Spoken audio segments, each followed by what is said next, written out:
আমি দেখতে পাচ্ছি বাংলাদেশের ভাগ্য আকাশে উত্তর গগনে কালো মেঘ জমা হয়েছে, ঝড়ের পূর্বাভাস লক্ষ্য করছি। যদি মোকাবেলা করতে না পারেন সক্ষম ভাবে, এমন অন্ধকার গাঢ় কালো অমাবস্যার রাত আসতে পারে যার সুবে সাদেক হওয়া অসম্ভব।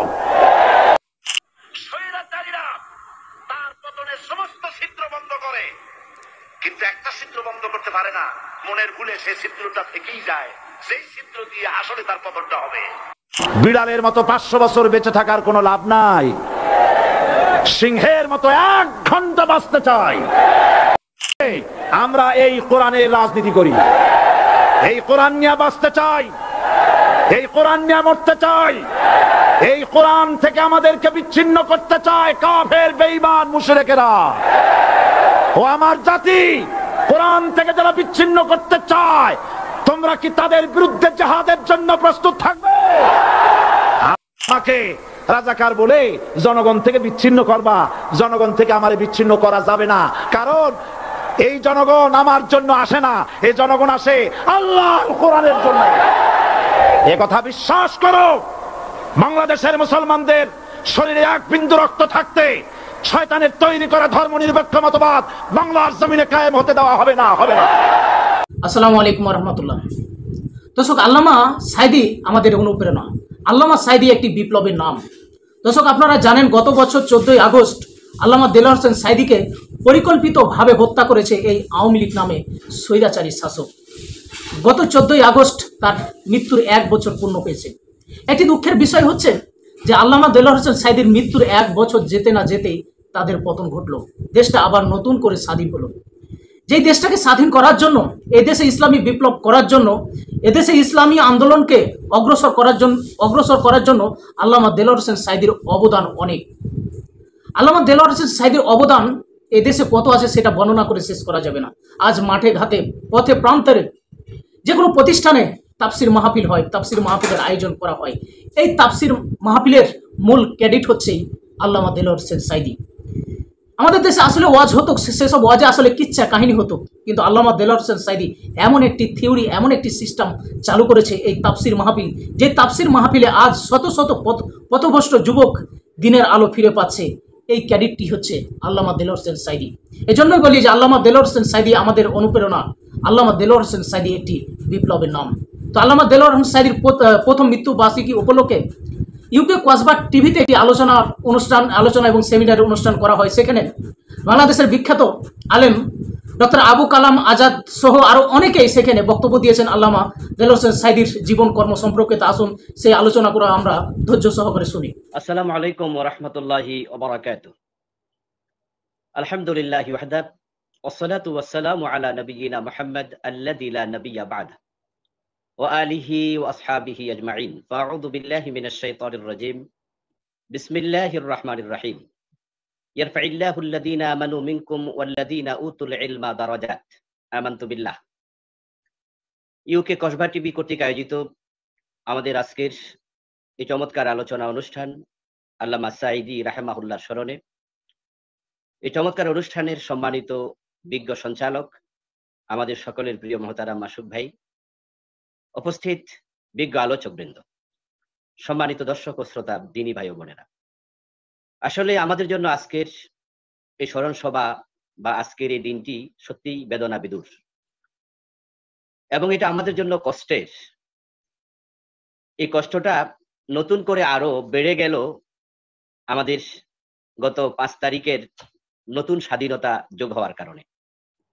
যে আল্লামা সাঈদী রাহিমাহুল্লাহ সর্বদা বাংলাদেশের মানুষের মুক্তি চাইতেন, কথা বলেছেন, চেষ্টা করেছেন, তিনি এই নতুন স্বাধীনতা দেখে যেতে পারেননি। এজন্য আমাদের কষ্টটা আরো একটু বেড়ে গেল। আল্লাহ যদি তাকে আর 1টি বছর বেশি হায়াত দিতেন, উনি তাহলে নতুন এই স্বাধীনতা দেখে যেতে পারতেন। আমরা আজকে আল্লামা সাঈদী রাহিমাহুল্লাহর শাহাদাত বার্ষিকীর দিনে সর্বপ্রথম তার জন্যই দোয়া করছি, আল্লাহ তাআলা তাকে জান্নাতের উচ্চ মাকামের মেহমান হিসাবে কবুল করুন। ওনার জীবনের সবসময়ের চাওয়া শাহাদাত। উনি অসংখ্য মাহফিলে দোয়া করেছেন, বলেছেন তিনি শহীদ হতে চান এবং যখন তার সাথে জেলখানাতে আমি দেখা করতে গিয়েছিলাম কাশিমপুর কারাগারে ওনার সন্তানদের সাথে, তখনও তিনি তিনটি বিষয়ে কথা বলেছেন আমার সাথে, যে বাশার, তিনটা বিষয় আমাদের ভাইদের কাছে আমার পক্ষ থেকে একটু দোয়া চাইবা। এক নাম্বার তিনি বলেছেন যে আমি যেন কোরআনের ময়দানে আবার ফিরে আসতে পারি।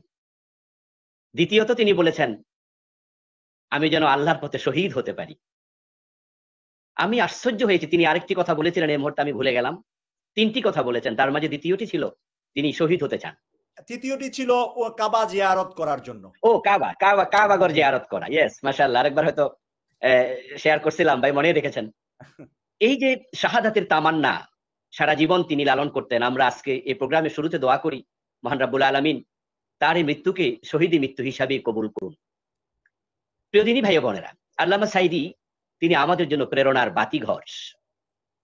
বাংলাদেশের দ্বীনের চর্চা এবং ইসলাম যে একটি বিপ্লবী জীবন বিধান, এই মেসেজটা আপামর জনতার কাছে যিনি পৌঁছিয়েছেন তিনি আল্লামা সাঈদী রাহিমাহুল্লাহ। আমরা মাওলানা মওদুদী রহমাতুল্লাহ আলাইহির লিখিত কিতাব পড়ে ইসলামী বিপ্লব, ইসলামী জীবন দর্শন আমরা জেনেছি। ইসলামী আন্দোলন করে দায়িত্বশীলদের থেকে বিভিন্ন নসিহা শুনে আমরা ইসলামী বিপ্লব, ইসলাম যে একটি বৈপ্লবিক ধর্ম, পরিপূর্ণ জীবন বিধান, সেটা আমরা দায়িত্বশীলদের থেকে শুনেছি। কিন্তু এদেশে রিক্সাওয়ালা, কুলি, দিনমজুর, খেটে খাওয়া মানুষ যারা আমাদের দার্স শোনে না, দার্সের দায়িত্বশীলদের আলোচনা শোনার সুযোগ পায়নি, যে মানুষগুলো একাডেমিক লেখাপড়াও করেনি, ওদের কাছে ইসলাম যে বৈপ্লবিক জীবন আদর্শ, কমপ্লিট কোড অফ লাইফ, এই মেসেজটা যিনি পৌঁছিয়েছেন তিনি নিঃসন্দেহে আল্লামা সাঈদী রাহিমাহুল্লাহ। উনার বৈপ্লবিক আলোচনায় বাংলাদেশ জামাত ইসলামী সাধারণ মানুষের কাছে পরিচিত হয়ে উঠেছে। আল্লামা সাঈদী যদি উনার বৈপ্লবিক আলোচনা না করতেন, উনার মাহফিল এইভাবে না হতো, তাহলে হয়তো সাধারণ মানুষের কাছে ইসলামের বৈপ্লবিক জীবন আদর্শের স্বরূপটা আমরা এইভাবে উন্মোচিত বা পৌঁছাতে নাও পারতাম। আল্লামা সাঈদী একটি বিপ্লব। আল্লামা সাঈদী জ্ঞানের বাতিঘর, আমাদের অনুপ্রেরণার উৎস। আল্লাহ তাআলা উনাকে আমার কাছে যেটা মনে হয় দিন প্রচারের জন্যই, ওয়াজ মাহফিলের জন্যই বানিয়েছিলেন। আল্লাহ তাআলা প্রত্যেক সাবজেক্টে যোগ্যতা দেন ভিন্ন ভিন্ন মানুষকে। বিখ্যাত আরবি একটি প্রবাদও আছে, লিকুল্লি ফান্নিন রিজাল। প্রত্যেক বিষয়ে লোক থাকে আলাদা। কেউ লিখবে, কেউ বলবে, কেউ পড়াবে, কেউ কারিগর হবে, কেউ ড্রাইভিং করবে, এক একজন এক এক পেশায়, কেউ শিল্প কারখানা বানাবে, কেউ অর্থনীতিবিদ হবে। এটা আল্লাহর সিলেকশন। আল্লামা সাঈদীকে আমার মনে হয় আল্লাহ তার দিন প্রচারের জন্য, ওয়াজ মাহফিলের জন্যই বানিয়েছিলেন। তার যে কণ্ঠ অবাক, বিস্ময়কর, এই কণ্ঠের আলোচনা যার কানে যেত মুগ্ধ না হয়ে উপায় নেই। আজ পর্যন্ত উনার আলোচনা যখন কোথাও রেকর্ডে বাজানো হয়, আর সাথে যদি বাংলাদেশের যত বক্তা আছে সকলের আলোচনা একটির পর একটি উপস্থাপন করা হয়, আল্লামা সাঈদীকে এক নম্বরে রাখতে হবে, এ নিয়ে আমার মনে হয় তার শত্রুরাও দ্বিমত করবে না। শুধু কণ্ঠস্বর নয়, উনার যে তেলাওয়াতের আকর্ষণ, সুবহানাল্লাহি ওয়া বিহামদিহি, কোরআন মাজিদের এত আয়াত একটি আলোচনা উপস্থাপন করা যায়, আল্লামা সাঈদীকে না দেখলে হয়তো এটা বুঝতামই না। বিষয়ভিত্তিক আলোচনা আমি সরাসরি শিখেছি আল্লামা সাঈদী থেকে। আপনি যেটা উপস্থাপনা বলেছিলেন যে হুজুরের রুহানি ছাত্র, শুধু রুহানি ছাত্র কিন্তু না, আমি ডিরেক্ট ছাত্র। কিভাবে?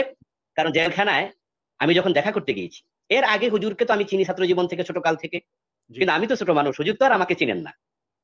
আর তখন তো আজকের যে ভিডিও অডিও মিডিয়া আছে, তখন তো হুজুরের সময় এগুলো ছিল না, তখন রেকর্ড করা হতো। আর আমরা বক্তাও ছিলাম না, তখন ছাত্র ছিলাম। উনি আমাকে চেনার কোনো কথাই না। হুজুরের সাথে আমার 3বার দেখা হয়েছিল হুজুর জেলে যাওয়ার আগে। মুসাফা করেছি 3বার, কিন্তু একবারও সালাম দিতে পারিনি। 3বার উনি আগে সালাম দিয়েছেন। বিনয়ের দিক থেকে কতটা উপরে উনি ছিলেন যেটা কল্পনাতীত। আল্লাহ উনাকে এমনিতে বড় করেননি। রাসূলুল্লাহ সাল্লাল্লাহু আলাইহি ওয়াসাল্লামের যে বক্তব্য, মান তাওয়াজা লিল্লাহ রাফাহুল্লাহ, যে আল্লাহর জন্য বিনয়ী হয় আল্লাহ তাকে উপরে তুলে দেয়। হুজুরের এই কথা, এই দর্শন, হুজুরের 3বার সাক্ষাৎ, আমি যতদিন বেঁচে থাকি, আমার স্মৃতি শক্তি যতদিন আল্লাহ রাখেন, আমি ভুলবো না। আমি হুজুরকে সালাম দেবো, এটা তো স্বাভাবিক, কিন্তু সালাম আমি দিতে পারিনি। আমি ভাবছি এত দূর থেকে দিলে উনি হয়তো শুনবে না, অথবা বিষয়টা দৃষ্টিকটু মনে হয়, একটু কাছে আসি। কিন্তু কাছে ঠিক নিরাপদ দূরত্বে যতটুকু গেলে সালামটা দেব, এর আগেই হুজুর সালাম দিয়েছেন 3বারই। হুজুর ডিরেক্ট ছাত্র কিভাবে? এর আগে তো আমি হুজুরকে শুধু দেখেছি, কিন্তু জেলখানায় হুজুর আমাকে নসিহা করেছেন। আমার কপালে চুমু দিয়েছেন। আমি হুজুরের অনুমতি নিয়ে হুজুরের কপালে চুমু দিলাম। তারপরে হুজুর নুডলস পাকায়া নিয়েছে বাসা থেকে, ওই নুডলস হুজুরকে পরিবেশন করা হলো। চামচটা হাতে নিয়ে হুজুর মুখে দেওয়ার আগে আমাকে হুজুর মুখে তুলে দিলেন। তারপরে আমাকে কিছু নসিহা করলেন, আমি ওনার নসিহা শুনলাম। এবং কথা তো বলছেন 15 মিনিটের মতো শুধু আমার সাথে কথা বলছেন। পাশে বসে আছে ওনার সন্তানেরা, হুজুরের স্ত্রী, আমাদের খালাম্মা, এরপরে আরো ওনারা যারা পরিবারের তারা গেলেন। তা আমি মনে মনে ভাবছি যে আসলে ওনাদের হক নষ্ট হয়ে যাচ্ছে, কারণ তারাও তো মাসে একবার সাক্ষাৎ পায়। জি, এখন আমার সাথে হুজুর যেভাবে কথা বলছেন, মানে আমার মুখেই, মানে অন্যদিকে যেন তাকাচ্ছিনি না। তখন আমি অনুমতি চাইলাম যে হুজুর এবার তো ওনাদের একটু কথা বলা দরকার। আমাকে বলছে, বাসার তোমাকে তো আমার ছাড়তে মন চাচ্ছে না, এবং তুমি যে কিছুদিন আগে আলোচনা করছো অমুক জায়গায়। আমি বললাম যে ওস্তাদ, আমি পুরাটা আলোচনা শুনেছি। তো আমি এই প্রশ্ন করতে সাহস করি না যে হুজুর আপনি কিভাবে শুনেছেন। জি। মনে হলো হয়তো কারো মাধ্যমে ভিডিও দেখেছেন বা কোনোভাবে হুজুর শুনেছেন। উনি তখন আমার জন্য অনেক দোয়া করলেন। যেহেতু উনি সরাসরি আমাকে নসিহা করেছেন, সুতরাং উনি আমার সরাসরি উস্তাদ। রাইট। আনপেরালাল মানুষ, শুধু তেলাওয়াত নয়, ওনার দলিল উপস্থাপনা, এবং উনি শিরক এবং বেদাতের বিরুদ্ধে এতটা আগেই বাংলাদেশের মানুষকে সচেতন করেছেন, সোচ্চার ছিলেন, যখন বেদাত এবং শিরকের বিরুদ্ধে বাংলাদেশে আলেমরা খুব একটা কথা বলতো না। এবং চট্টগ্রামের মাটিতে তিনি বেদাতের বিরুদ্ধে যে বলিষ্ঠ কণ্ঠে কথা বলেছেন, সুবহানাল্লাহ, আল্লাহু আকবার। উনার আলোচনা শুনে আমি এখনো অবাক হই। আলহামদুলিল্লাহ, হুজুরকে পেয়ে আমরা ধন্য। উনি প্রায় 40 বছর জীবন তামাম পৃথিবীর অসংখ্য দেশে ইসলামের দাওয়াত নিয়ে ছুটে বেরিয়েছেন। মানুষকে যা দেয়ার তিনি দিয়েছেন, কিন্তু আমরা তাকে আরো অনেকদিন পেতাম। যে 10টি বছর কম বেশি সময় ওনাকে কারান্তরীণ করে রাখা হলো, এই 9-10 বছরে উনার হাতে হয়তো আরো কয়েক হাজার কাফের মুসলিম হতো। উনার কণ্ঠের ওয়াজ শুনে কত পথহারা মানুষ আবার পথ ফিরে পেত। উনার কথায় শুনে কত মানুষ দ্বীনের পথে নতুন করে আবার দীক্ষিত হতো। এই জালেম স্বৈরাচার সরকার আমাদেরকে বঞ্চিত করেছে উনার জীবনের এই লম্বা সময় আমাদেরকে সোহবত পাওয়া থেকে। এবং এই জালেম স্বৈরাচার সরকার বিনা দোষে ওনার উপর যে জুলুম করেছে, তার জুলমের পরিণতি আমরা দেখে ফেলেছি। আসলে হুজুর বারবার বলতেন যে জালেম কখনো সফল হয় না। আল্লাহর কথাগুলো আমাদের শোনাতেন, তাদেরকে সতর্ক করেও উনি বলেছিলেন, বেশি বাড়াবাড়ি করো না, থেমে যাও, পালানোর জন্য ইঁদুরের গর্ত খুঁজে পাবে না। সেটাই বাস্তবতা। এবং তিনি বলেছিলেন যে বাংলাদেশের 12 কোটি 14 কোটি মানুষ যখন গাছের শিকড় ধরে নাড়া মারবে, মামুর বাড়ি দিল্লিতে পালাতে বাধ্য হবে। হুজুরের কথাগুলো আজকে কতটা বাস্তব হয়ে গেল। জালেমরা তাদের পরিণতি ভোগ করেছে, আরো কঠিন পরিণতি সামনে অপেক্ষা করছে। কিন্তু আমরা হুজুরের মতো একজন মহান মনীষীকে হারিয়েছি, এটা আমাদের কষ্ট। হুজুরের রেখে যাওয়া জীবনাচার, উনার দেখানো পথ আমাদের আঁকড়িয়ে ধরা দরকার। উনার দেখানো পথে জাতিকে আহ্বান করা দরকার। ইসলামী বিপ্লবের স্বপ্ন তিনি দেখতেন, সেই বিপ্লবের কাজ করা এখন আমাদের জন্য এটা আবশ্যক। যেহেতু হুজুরকে আমরা ভালোবাসি, আল্লাহ দ্বীনকে আমরা ভালোবাসি। উনি কোরআনের জীবন্ত বাস্তবতা। আল্লাহ তাআলা একটি আয়াতে বলছেন, ইয়ারফাইল্লাহুল্লাযীনা আমানু মিনকুম ওয়াল্লাযীনা উতুল ইলমা দারাজাত। আল্লাহ যাদের ঈমান দিয়েছে, তোমরা যারা ঈমান পেয়েছো এবং ইলম পেয়েছো কোরআনের, তোমাদের সম্মান আল্লাহ নিজে বাড়িয়ে দেবেন। আকাশচুম্বী এই জনপ্রিয়তা, এমন সম্মান বাংলাদেশের দ্বিতীয় কোনো মানুষের নেই। শুধু কোরআনের বদৌলতে আল্লাহ সম্মানের জায়গা উনাকে নিয়েছেন। আরে আজকের এই দিনে যদি হুজুর বেঁচে থাকতেন আর জেলখানায় থাকতেন, আমার মনে হয় আমাদের ছাত্ররা জেলের তালা ভেঙে 1 নাম্বারে হুজুরকে বের করে নিয়ে আসতো। এই যে গগনচুম্বী জনপ্রিয়তা, ভালোবাসা, এটা আল্লাহর কোরআনের মজেজা। উনি আল্লাহর কোরআনের এই আয়াতের মিসদাক। তো আমি যেহেতু আরেকটি প্রোগ্রামে অংশগ্রহণ করবো, একটু নিউ জার্সিতে একটি প্রোগ্রাম আছে, ওদিকে যাচ্ছি। আমাদের মুনার আপনার কেন্দ্রীয় অ্যাসিস্ট্যান্ট ডিরেক্টর, সহকারী সেক্রেটারি জেনারেল মোহতারাম আবু ওবায়দা ভাই এই যে আমাকে রিসিভ করার জন্য এসেছেন। আসসালামু আলাইকুম। আবু ওবায়দা ভাই, আমাদের ভাইকে বসিয়ে রেখে আর কষ্ট দিতে চাই না, এই জন্য আমি আমার আলোচনা সংক্ষেপ করছি। যতটুকু কথা বললাম, এই কথা কোনো ভুল ত্রুটি হয়ে থাকলে মাফ করবেন, আল্লাহর কাছেও ক্ষমা চাই। আর যাহা উত্তম তার জাযা আল্লাহর কাছে আমরা প্রার্থনা করি। আল্লামা সাইদি রাহিমাহুল্লাহর পরিবারের জন্য আমরা দোয়া করি, আল্লাহ যেন তার পরিবারকে রহমতের চাদর দিয়ে আবৃত করে রাখে। এই জালেমরা হাসপাতালে নিয়ে সুস্থ একজন মানুষকে পয়জনিং করে হত্যাই করেনি, উনার পরিবারের লোকদের উপর জুলুম করেছে চরম ভাবে, লাগাতার 1 বছরের বেশি। আমাদের শামীম সাইদি ভাইয়ের বিরুদ্ধে মামলা, আপনার মাসুদ সাইদি ভাইয়ের বিরুদ্ধে মামলা দিয়েছে। হুজুরকে দাফন করার পরে প্রায় 1 বছর মাসুদ সাইদি ভাই নিজের ঘরে ফিরে যেতে পারেনি। 6-7 মাস যাওয়ার পরে আমি বললাম, মাসুদ ভাই আমি একটু আসবো আপনার বাসায়, সাথে আরেকজন মেহমান যাওয়ার জন্য অনুরোধ করছে, কবে আসবো? মাসুদ ভাই বললেন, বাসার ভাই আপনি বাসায় আসবেন, আমিও তো বাসায় যেতে পারি না এই 6-7 মাস। আমি জানতাম না যে ভাই বাসায় যেতে পারেন না, জানতাম মামলা হয়েছে, ভাবছি ম্যানেজ হয়েছে। পরে উনি বললেন না, কোনো ম্যানেজ হয়নি, বাসায় আসতে পারি না। তাহলে জালেমরা শুধুমাত্র আল্লামা সাইদির উপর জুলুম করেনি, তার সন্তানদের উপরও জুলুম করেছে। আলহামদুলিল্লাহ, নতুন সূর্য উদিত হয়েছে, সকল অমানিসা কেটে গেছে। আমরা স্বপ্ন দেখছি আগামীর বাংলাদেশ হবে ইসলামের বাংলাদেশ। সেখানে আমরা বুকে বুক মিলিয়ে সকলে এক সুরে নারায়ে তাকবীরের স্লোগান দেব। আল্লাহ তাআলা এমন একটি সমৃদ্ধ, সুখী, ইসলামী আদর্শে উজ্জীবিত বাংলাদেশ গঠন করার তৌফিক আমাদের দান করুন, আমিন। আজকের এই চমৎকার আয়োজনে মাসুক ভাই আমাকে সম্পৃক্ত করার জন্য ওনাকে আবারও কৃতজ্ঞতা জ্ঞাপন করে আমি শেষ করছি। সকল আলোচকের প্রতি রইল কৃতজ্ঞতা। আসসালামু আলাইকুম ওয়া রাহমাতুল্লাহি ওয়া বারাকাতুহু। শুকরান, জাযাকাল্লাহ। আমাদের বাংলাদেশের লক্ষ লক্ষ তরুণদের আইডল, আমাদের সকলের প্রিয় পছন্দের ডক্টর আবুল কালাম আজাদ বাশার, ওনার উস্তাদ, আমাদের সকলের উস্তাদ আল্লামা সাঈদীর জীবন এবং কর্ম শীর্ষক সেমিনারে বেশ কিছু স্মরণীয় কথা বলেছেন। এই জন্য আমি কৃতজ্ঞতা প্রকাশ করছি। আপনি যে তিনটা উনার আকাঙ্ক্ষা ছিল, তিনটার মাঝখানেরটা পূরণ হয়েছে। কোরআনের ময়দানে ফিরতে পারেন নাই, কাবা জিয়ারত করতে পারেন নাই, কিন্তু শাহাদাত উনার হয়েছে। শাহাদাত সবচেয়ে বড়টাই উনি পেয়ে আল্লাহ গিয়েছেন। ওনাকে দিয়েছেন। জি, আমি জাস্ট আপনার ফোনটার মধ্যে আবু উবাইদা ভাই জাস্ট একটু সালাম দিবে আমাদের আল্লামা সাঈদীর ব্যাপারে 2 মিনিট 3 মিনিট উনি আপনার ফোনেই কথা বলবে। আবু উবাইদা ভাই, আমরা ওই এটার মধ্যে আবু উবাইদা, জি, জাস্ট আল্লামা সাঈদীর জীবন ও কর্মশীর্ষক সেমিনারে আমাদের আরো অনেক অতিথি আসবে। তাদেরকে একটু পর সময় দিয়েছি, কারণ একসাথে সবাইকে বসাই রাখবো না, সেই কারণে। তো আজকে আল্লামা সাঈদীর বিষয়ে আপনি 2-3-5 মিনিট যেটুকু বলেন, তারপরে এখান থেকে রওনা দিবেন ইনশাআল্লাহ। আসসালামু আলাইকুম ওয়া রাহমাতুল্লাহি ওয়া বারাকাতুহু। বিসমিল্লাহ, আলহামদুলিল্লাহ, ওয়া সলাতু ওয়া সালামু আলা রাসূলিল্লাহ, আম্মা বা'দ। ইউকে কসবা টিভির সম্মানিত মাসুক ভাই এবং আজকে উপস্থিত অতিথিবৃন্দ, যারা শুনছেন এবং দেখছেন, সকলকে শুভেচ্ছা জানাচ্ছি। আজকে মাওলানা দেলোয়ার হোসেন সাঈদী সাহেব 1 বছর হলো তিনি ইন্তেকাল করার, এবং এটা খুবই গুরুত্বপূর্ণ একটা সময় যে ওনাকে আমরা ওনার মৃত্যু দিবস বা জন্ম দিবসে আলোচনা করব, বিষয়টা তেমন না, কিন্তু বর্তমান প্রেক্ষাপট বারে বারে স্মরণ করিয়ে দিচ্ছে ওনার অনুপস্থিতিটা। আজকে যদি উনি থাকতেন তাহলে আমাদের মতো শুধু খুশি হতেন না, বাংলাদেশের এই বিপ্লবটা ইসলামী বিপ্লবে রূপান্তরিত হতো। একটু আগে শেখ ডক্টর আবুল কালাম আজাদ বাশার সে কথাই বলেছেন যে ছাত্র জনতা ওনাকে সবার আগে জেল থেকে নিয়ে আসতো, সেই কাজটা তারা করতো। আল্লামা দেলোয়ার হোসেন সাঈদী 1986 সালে সিলেটে বেড়াতে যান এবং আমাদের বাড়িতেই অবস্থান করেন, আমাকে কুলে তুলেন, এবং পরবর্তীতে আমি 89 থেকে ঢাকা টঙ্গীতে ছিলাম, তিনি সবসময় আসতেন।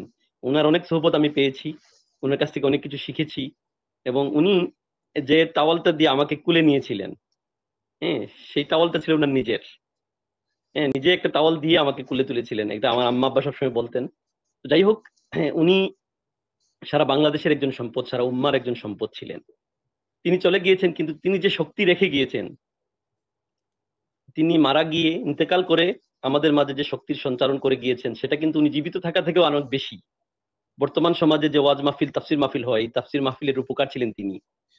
দেশে প্রচলিত ওয়াজ মাহফিল হতো, সেটার বিপরীতে তিনি নতুন ধারা কোরআনের আলোচনাকে নিয়ে এসেছিলেন, এবং আমরা সবাই সাক্ষী, লাখ কোটি জনতা সাক্ষী, ওনার মাহফিলে এসে মানুষ ইসলামকে শিখতো, ইসলামকে জানতো। এটি আল্লাহর ইচ্ছা যে তিনি চলে যাবেন, তিনি বেঁচে থাকলে আসলে এই সমাজ, এই জাতি অনেক বেশি উপকৃত হতো। মানুষ সত্যিকারের ইসলামের আহ্বানটা ওনার কাছ থেকে শুনতো, ইসলামকে প্র্যাকটিস করার সুযোগ পেত। তো আমরা এ পর্যায়ে যে জিনিসটা বলতে চাচ্ছি, আসেন, আল্লামা সাঈদী সাহেব চলে গিয়েছেন, উম্মতের জন্য সবচেয়ে কঠিন মুহূর্ত ছিল মুহাম্মদ সাল্লাল্লাহু আলাইহি ওয়াসাল্লামের ইন্তেকাল। এটা ছিল রাসূল সাল্লাল্লাহু আলাইহি ওয়াসাল্লামের হাদিস দ্বারা প্রমাণিত যে উম্মতের সবচেয়ে কঠিন এবং সবচেয়ে দুঃখের বিষয় হচ্ছে যে আমাদের মাঝে মুহাম্মদ সাল্লাল্লাহু আলাইহি ওয়াসাল্লাম নাই। কিন্তু আল্লামা সাঈদী রাহিমাহুল্লাহ তিনি চলে গিয়েছেন, তাই বলে তার রেখে যাওয়া কাজ যদি আমরা সবাই করতে পারি, তখনই তার প্রতি আসল সত্যিকারের সম্মান এবং শ্রদ্ধা হবে। তিনি চেয়েছিলেন বাংলাদেশ হোক শোষণ মুক্ত, তিনি চেয়েছিলেন বাংলাদেশ হোক ইসলামের আলোকে আলোকিত, তিনি চেয়েছিলেন বাংলাদেশ হোক বহিঃশত্রুর হুমকির থেকে মুক্ত। এই কাজগুলো আমাদের সকলকে করতে হবে, ইসলামের বিধানকে বাংলাদেশের পরতে পরতে নিয়ে আসতে হবে। এই তার রেখে যাওয়া কাজকে আমরা যদি সবাই করতে পারি, তাহলে সত্যিকারের তাকে ভালোবাসা, সত্যিকারের আল্লাহ এবং আল্লাহ রসুলের প্রতি ভালোবাসার প্রকাশ পাবে। তো আমি সবশেষে এই অনুরোধ করবো, আসেন আমরা যারা শুনছি, আমরা যারা দেখছি, তার রেখে যাওয়া এই কাজ, ইসলামী আন্দোলনের প্রতি সবাই আমাদের সময়, আমাদের শ্রম, আমাদের মেধা এবং যোগ্যতা কাজে লাগাই, আমাদের দেশকে নতুন করে গড়ে তুলি, নতুন প্রজন্মের কাছে ইসলামের সত্য এবং সুন্দর দিনকে উপস্থাপন করি। আল্লাহ তাআলা আমাদের সকলকে কবুল করুন। মরহুম আল্লামা দেলোয়ার হোসেন সাঈদী রাহিমাহুল্লাহকে জান্নাতের উচ্চ মাকাম দান করেন, ওনাকে ক্ষমা করে দেন এবং উনার প্রতি রহম করেন, এই কামনা করেই আমার কথা শেষ করছি। আসসালামু আলাইকুম ওয়া রাহমাতুল্লাহি ওয়া বারাকাতুহু। আবার ধন্যবাদ জানাচ্ছি ইউকে কসবা টিভিকে এবং মাসুক ভাইকে। শুকরান জাযাকাল্লাহ। আমরা একজন সম্মানিত অতিথি পেয়েছি। জি, জি, একজন ফ্রি মাগনা পেয়ে গেলেন মাসুক জি, ভাই, জি, অনেক জি, বড় জি। নেতা। আবু আলহামদুলিল্লাহ। ওবায়দা ভাই তো অনেক আগে জাযাকাল্লাহ, আমি আমাদের বিদায় সাথে নিলাম। লাইভ করেছিলেন। জি, অনেক আগে উনি লাইভ মাশাআল্লাহ, করেছিলেন। মাশাআল্লাহ। আমরা ইনশাআল্লাহ জি, ভবিষ্যতে আবু ওবায়দা আব্দুল্লাহ ভাইকে আল মুমিন ভাইকে, মুনিম ভাইকেও মুবারকবাদ। হ্যাঁ, জি, আমরা জি, কিন্তু জি, একই আসসালামু এলাকার মাসুক আলাইকুম। ভাই। ও ভাই, আচ্ছা। জি, আমার ইনশাআল্লাহ। আবু উবায়দা ভাই, আমরা আসসালামু একই আলাইকুম। এলাকা। জি, জি। ইনশাআল্লাহ, আলহামদুলিল্লাহ। ইনশাআল্লাহ। শুকরান জাযাকাল্লাহ। আমাদের আরো অতিথিরা যুক্ত হচ্ছেন কিছুক্ষণের মধ্যে। আমাদের সাথে আছেন যুক্ত বাংলাদেশের ইসলামী ছাত্র শিবির সিলেট জেলার প্রাক্তন সভাপতি, লন্ডনের একজন সমাজসেবক হিসাবে পরিচিত সকলের কাছে, জনাব আব্দুল্লাহ আল মুনিম। আমি জনাব আব্দুল্লাহ আল মুনিমকে আলোচনায় অংশগ্রহণ করার অনুরোধ করছি। আউযু বিল্লাহি মিনাশ শাইতানির রাজীম। বিসমিল্লাহির রহমানির রহিম। মরহুম শহীদ আল্লামা দেলোয়ার হোসেন সাঈদী সাহেবের আজকের এই শাহাদত বার্ষিকী উপলক্ষে আয়োজিত জনপ্রিয় চ্যানেল ইউকে কসবা টিভির উদ্যোগে আয়োজিত আজকের এই আলোচনা সভা ও দোয়া মাহফিলের সম্মানিত উপস্থাপক, সকলের পরিচিত এবং প্রিয়জন জনাব সৈয়দ মাসুক ভাই, এবং আমাদের অনুষ্ঠানে অতিথি হিসেবে ছিলেন আমাদের বাংলাদেশের তাফসীর জগতের আরেক উজ্জ্বল নক্ষত্র, বাংলাদেশের লক্ষ লক্ষ যুবকদের আইডল ডক্টর জনাব আবুল বাশার ভাই, আবুল কালাম আজাদ বাশার ভাই, এবং আমাদের বিয়ানীবাজারের আরেক কৃতি সন্তান, আমেরিকায় বসবাসরত, যিনি ইসলামী আন্দোলনের অনেক গুরুত্বপূর্ণ দায়িত্ব পালন করে যাচ্ছেন, আমাদের প্রিয় ভাই জনাব আহমদ আবু ওবায়দা ভাই। তারা দুজনেই অত্যন্ত গুরুত্বপূর্ণ আলোচনা রাখলেন। আজকের এই অনুষ্ঠানে আমাদের অনেক গুরুত্বপূর্ণ মেহমান শায়েখ কিন্তু উপস্থিত কথা রাখবেন। আপনারা সবাই কথা শুনবেন। আমাদের এই অনুষ্ঠান যারা লন্ডন থেকে, বাংলাদেশ থেকে, সারা পৃথিবীর প্রান্ত থেকে বাংলাভাষী মুসলিম উম্মার ভাই এবং বোনেরা আমাদের এই অনুষ্ঠান দেখছেন এবং যারা দেখবেন তাদের সবাইকে জানাচ্ছি আসসালামু আলাইকুম ওয়া রাহমাতুল্লাহি ওয়া বারাকাতুহু, এবং সবাইকে সাথে মুবারকবাদ জানাচ্ছি। সম্মানিত উপস্থিতি, আজকে যাকে ঘিরেই আজকের এই আলোচনা অনুষ্ঠান, আসলে ওনার কথা বলতে গেলে চোখের পানি চলে আসে। আজকের এই দিনে আল্লামা সাঈদী সাহেবের কথা শুধু আমি নয়, সারা পৃথিবীর মানুষ স্মরণ করছে। একটু ফেসবুক খুললেই তার পোস্ট আজকে শত শত হাজার হাজার লক্ষ লক্ষ পোস্ট হচ্ছে। সাঈদী সাহেব যে কথাগুলো বলেছিলেন, ভবিষ্যৎ বাণীগুলো করে গেছিলেন, দেশের জন্য, দেশের মঙ্গলের জন্য, দেশের ভবিষ্যৎবাণী, মানুষের ভবিষ্যৎবাণী, বাংলাদেশের মানুষের উপর কি আসতে পারে, আজকে প্রত্যেকটি কথা একদম অক্ষরে অক্ষরে আমরা সেগুলা বাস্তবায়ন দেখতে পাচ্ছি। আমাদের মাঝে উপস্থিত হয়েছেন সাঈদী সাহেবের আরেকজন রূহানী সন্তান, ব্রিটেনের পরিচিত মুখ জনাব মাওলানা আব্দুর রহমান আল মাদানী সাহেব। ওনার কাছ থেকে আমরা গুরুত্বপূর্ণ আলোচনা শুনব। আমি যে কথাটুকু বলতেছিলাম, আমি ছোট্ট ছিলাম। সর্বপ্রথম আমার মনে হয় হয়তো 1986 সালে বিয়ানীবাজার, আমার এলাকা সিলেটের বিয়ানীবাজারে ফিরে এসেছি। জুম্মাবার ছিল, এতটুকু আমার স্মরণ আছে। আমি অনেক ছোট ছিলাম। আমাদের এলাকার বড় ভাইয়েরা এখানে নিয়ে গেছিলেন। তখন সাঈদী সাহেব অনেক ইয়াং ছিলেন। তাকে যত দূর থেকে দেখা যায় তত বেশি সুন্দর লাগে, ভালো লাগে, আকর্ষণ সৃষ্টি হয়। এই দিন এই মাহফিল থেকেই তার প্রতি আমি একটা ভালোবাসা তৈরি হয়েছিল। এরপরে আমি যখন একটু বড় হই, আল্লাহর রহমতে সিলেট যে কয়টা আমি সুযোগ পেয়েছিলাম, আমি তাফসীর মাহফিলে অংশগ্রহণ করার সুযোগ হয়েছিল। পরবর্তীতে বাংলাদেশে থাকতে ইসলামী ছাত্র আন্দোলনে আমি তার দায়িত্ব যতটুকু পালন করার সুযোগ হয়েছিল, এর সুবাদে একদম কাছে থেকে আমি সাঈদী সাহেবকে দেখার সুযোগ হয়েছিল। ওনাকে এয়ারপোর্ট থেকে রিসিভ করা, তারপরে আমরা মাহফিলে ওনাকে প্রেজেন্ট করা, তারপরে আবার তাকে বিদায় জানানো এয়ারপোর্টে গিয়ে, একদম কাছে থেকে তার সাথে সময় দেওয়া, এমনকি খাওয়া দাওয়ারও অনেক সুযোগ হয়েছিল। একটা জিনিস দেখলাম যে সাঈদী সাহেব কোরআন শরীফে যেটা আছে যে বিমা রাহমাতিন মিনাল্লাহি লিনতা লাকুম ওয়া লা কুনতা ফাদ্দুন গালিযাল কলব। কোরআন শরীফে যেটা বলা হয়েছে যে তোমরা পরস্পর রহম হবে, ভালোবাসার মধ্যে তোমরা আবৃত থাকবে, একে অন্যের প্রতি রহম দিল হবে। সাঈদী সাহেবের সাথে যখন মানুষ মিশতো, কাছে যখন সাঈদী সাহেবকে দেখতো, আমরা সেই চিত্রটুকু তার কাছ থেকে আমরা দেখেছি। আর সাঈদী সাহেব যখন ইসলাম বিদ্বেষী বিরোধী শক্তির যখন মোকাবেলায় তাকে দেখেছি বজ্র কঠোর, তখন তার হুঙ্কার, তার কথা, তার বক্তব্য কি হুঙ্কার দিতেন, তিনি কথা বলতেন একদম ঢ্যামখা। ইসলাম বিরোধীদের প্রতি তিনি কঠোর ছিলেন, যেভাবে কোরআন শরীফে বলা হয়েছে। সেই রকমই আমরা কোরআনের প্রতিচ্ছবি আমরা দেখতে পেয়েছি আমাদের এই সামান্য বয়সে। তার মতে এত স্পষ্ট ইসলামের পক্ষে এবং ইসলাম বিদ্বেষীদের বিরুদ্ধে কথা বলার এত স্পষ্টবাদী আমরা এই উপমহাদেশে আমরা দেখিনি। আমরা সাইদি সাহেবকেই চিনি একমাত্র, এবং এটা বাংলাদেশের সমস্ত মানুষ সেটা স্বীকার করবে। তার কথায় একদম ইসলাম বিরোধী, বিশেষ করে আওয়ামী লীগেরও অনেক বড় বড় ব্যক্তি, সাধারণ সহ অনেক বড় বড় ব্যক্তিও সাইদি সাহেবের প্রতি আসক্ত ছিলেন। সাইদি সাহেবের প্রতি তাদের ভালোবাসা কতটুকু সাইদি সাহেব ইন্তিকালে পরে আমরা সেগুলা লক্ষ্য করেছি। এই লন্ডনের মাটিতেও অনেক ছাত্রলীগ, যুবলীগের, অনেক আওয়ামী লীগের যারা পোস্ট করেছিলেন সাইদি সাহেবের ওফাতের পরে, দেখা গেছে এটা নিয়ে দলের পক্ষ থেকে অনেক বাড়াবাড়ি করা হয়েছে তাদের, এমনকি অবিচারও করা হয়েছে। তারা অনেকেই আমাদের সাথে দেখা করে বলছেন, ভাই আমাদেরকে যদি দায়িত্ব থেকে যদি ওনারা বরখাস্ত করে দেন, সরিয়ে দেন, আমরা সেগুলো চাই না, আমরা ঈমান নিয়ে বাঁচতে চাই, ঈমান নিয়ে মরতে চাই। আলহামদুলিল্লাহ আমরা সাইদি সাহেবের মৃত্যুর পরে সারা বিশ্বব্যাপী তার ভালোবাসার নজিরটুকু আমরা দেখেছি। তার প্রত্যেকটা জানাজায় লক্ষ লক্ষ মানুষের দল, বাংলাদেশের বাইরে প্রত্যেকটা জানাজায় আমরা দেখেছি হাজার হাজার মানুষ কাজ ফেলে তার জানাজায় উপস্থিত হয়েছিলেন তাকে ভালোবেসে। আল্লামা দেলোয়ার হোসেন সাইদি সাহেব কিছুক্ষণ আগে আমাদের বাসার ভাই বলে গেছেন যে সাইদি সাহেবই বাংলার মাটিতে প্রথম ইসলামী সম্মেলন, যেটা মাহফিল তিনি সূচনা করেছিলেন। এবং সেই তাফসির মাহফিল বাস্তবায়ন করতে গিয়ে আমরা গ্রামে গঞ্জে, এলাকায়, পাহাড় মহল্লায় আমরা শুনেছি, আমরা দেখেছি ডাইরেক্ট অনেক মাদ্রাসার ছাত্ররা এই মাহফিলে যেতে চাইতো। তখন কর্তৃপক্ষ থেকে, অনেক স্কুল থেকে, অনেক কলেজ থেকে কর্তৃপক্ষরা বলতো সেখানে রাজনীতি বলে, সেখানে যাওয়ার প্রয়োজন নেই। সেই তাফসির মাহফিলকে তারা রাজনীতি মনে করত, এমনকি অনেক উলামায়ে কেরামরাও মনে করতাম। আলহামদুলিল্লাহ এখন উলামায়ে কেরামের সর্বসেক্টরে, সর্বস্তরে এবং সাধারণ মানুষের সর্বস্তরে আজকে তাফসির মাহফিল হচ্ছে। এটা আলহামদুলিল্লাহ, আল্লাহ শুকরিয়া আদায় করে। তিনি সূচনা করে গিয়েছিলেন, আজকে সেই তাফসির আজকে বাংলাদেশের সকল মাসলাকে, বাংলাদেশের সকল পর্যায়ে, সকল এলাকায় আজকে যদি ওয়াজ মাহফিল বলে নাম দেওয়া হয় না, তাফসির মাহফিল এই নামে না মাহফিল হলে মাহফিল জমেই না।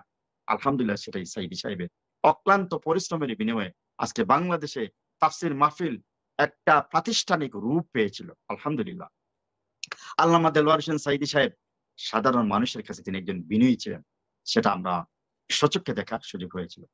আল্লামা সাইদি সাহেবের কাছে যখন মানুষ আসতো তিনি তাড়িয়ে দিতেন না, হাত বুলিয়ে দিতেন। যাদেরকে হাত মিলাতে পারতেন না, হাজার হাজার মানুষকে টেলে যারা আসতে পারতেছে না কাদের, তাদেরকে দূর থেকে এরকম হাত দিতেন এবং এরকম চুমা খেতেন। তার অকৃত্রিম ভালোবাসা মানুষের প্রতি সেটা আমরা দেখেছি।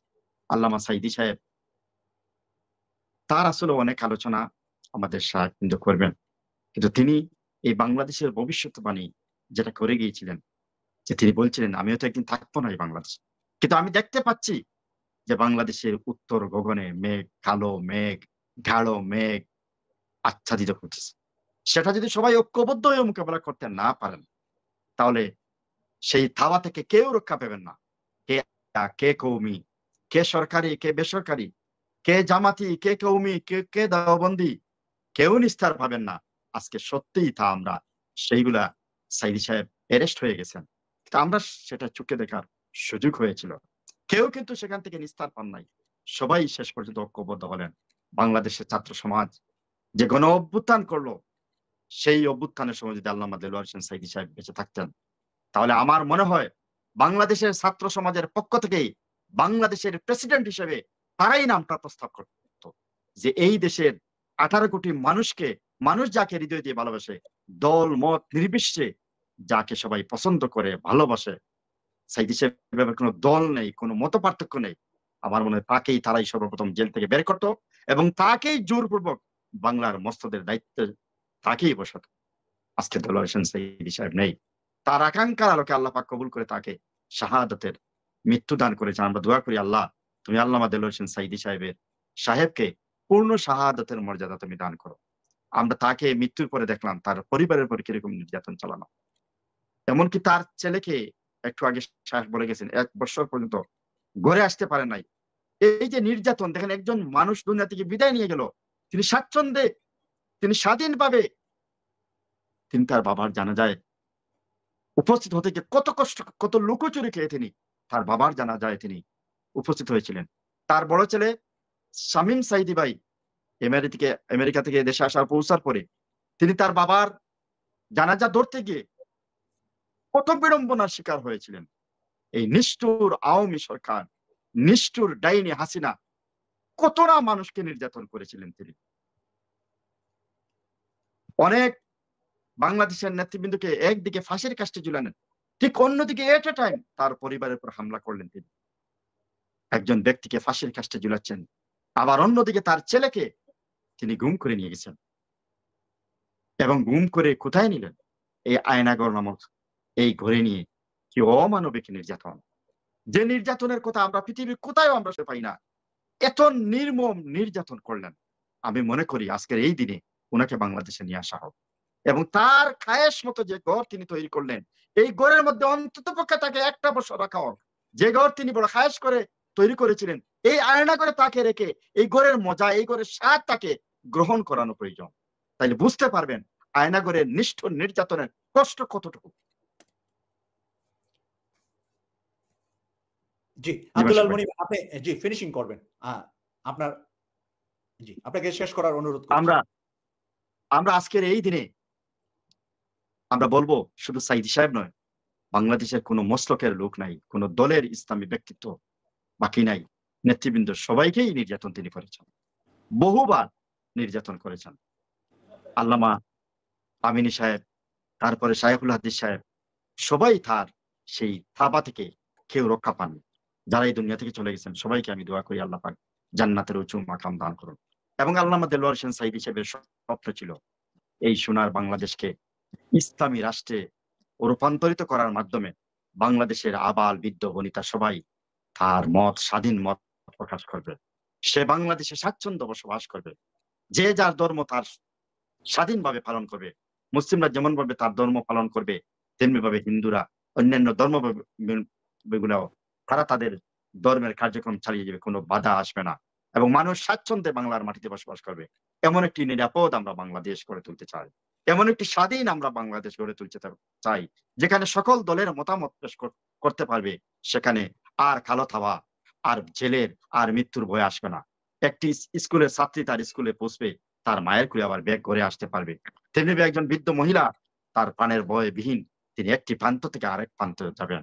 যেভাবে রাসূলুল্লাহ সাল্লাল্লাহু আলাইহি সাল্লাম মদিনার রাষ্ট্র প্রতিষ্ঠা করে সোনার মদিনা উপহার দিয়ে সারা বিশ্ববাসীকে একটি সোনার কান্ট্রি উপস্থাপনা করেছিলেন, আমরা আগামী দিনে বাংলাদেশকে এমন একটি সোনার মদিনার সনদের আলোকে প্রকৃতপক্ষে একটা স্বাধীন রাষ্ট্র হিসেবে বিশ্বের কাছে একটা প্রতিষ্ঠিত একটি সমৃদ্ধ বাংলাদেশ গড়ার লক্ষ্যে আমরা সবাই যাতে একযুগে কাজ করে যেতে পারি, তাহলে সাইদি সাহেবের আত্মা শান্তি পাবে।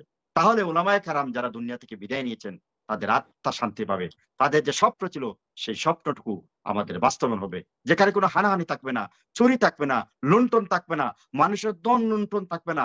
এখানে একজন তার পেশি শক্তি কাটিয়ে মানুষের উপর নির্মম অত্যাচার নির্যাতন চালাবে, এইরকম আর থাকবে না। আমরা একটি স্বাধীন, প্রকৃতপক্ষে স্বাধীন একটি রাষ্ট্র চাই, যে স্বাধীনতা এই ছাত্ররা গণ অভ্যুত্থানের মাধ্যমে বাংলাদেশকে আবার দ্বিতীয়ভাবে ভারত থেকে আমরা স্বাধীনতা আমরা পেলাম। এই ছাত্ররা দুটি রাষ্ট্র শক্তির সাথে, বাংলাদেশ এবং ভারত, এই দুটি রাষ্ট্র শক্তির সাথে ফাইট করে এই বাংলাদেশকে আবার তারা স্বাধীন করেছে। এই স্বাধীনতার সার্বভৌমত্ব আমাদের রক্ষা হবে। আমি আজকের এই দিনে শহীদ আবু সাইদ ভাই থেকে শুরু করে এই ছাত্র আন্দোলনে যে হাজার হাজার ভাইদেরকে হত্যা করে শহীদ করালো, তাদেরকেও আল্লাহ পাকের কাছে দোয়া করি, আল্লাহ তুমি শাহাদতের পূর্ণ মর্যাদা দান করো। যারা আজকে আহত হয়ে, চোখ হারিয়ে, পা হারিয়ে, আজকে পঙ্গুত্ব বরণ করে এই কঠিন মুহূর্তে পরীক্ষার সম্মুখীন হয়ে তারা আজকে এই যে দিন অতিবাহিত করছে, তাদেরকে আল্লাহ পাক সাবরে জামিল দান করুন। আসুন আমরা সবাই মিলে আল্লামা দেলোয়ার হোসেন সাইদি সাহেব যে সোনার বাংলা প্রতিষ্ঠার স্বপ্ন দেখেছিলেন, সেই সোনার বাংলা প্রতিষ্ঠার মাধ্যমে আমরা বাংলাদেশের 18 কোটি মানুষের মুখে হাসি ফোটাই, সেই আশা, সেই প্রত্যাশা ব্যক্ত করে আবারও সাইদি সাহেবের জন্য বিশ্ববাসীর কাছে দোয়া চেয়ে আমার কথা শেষ করছি। আল্লাহ হাফেজ, বাংলাদেশ জিন্দাবাদ। আসসালামু আলাইকুম ওয়া রাহমাতুল্লাহ।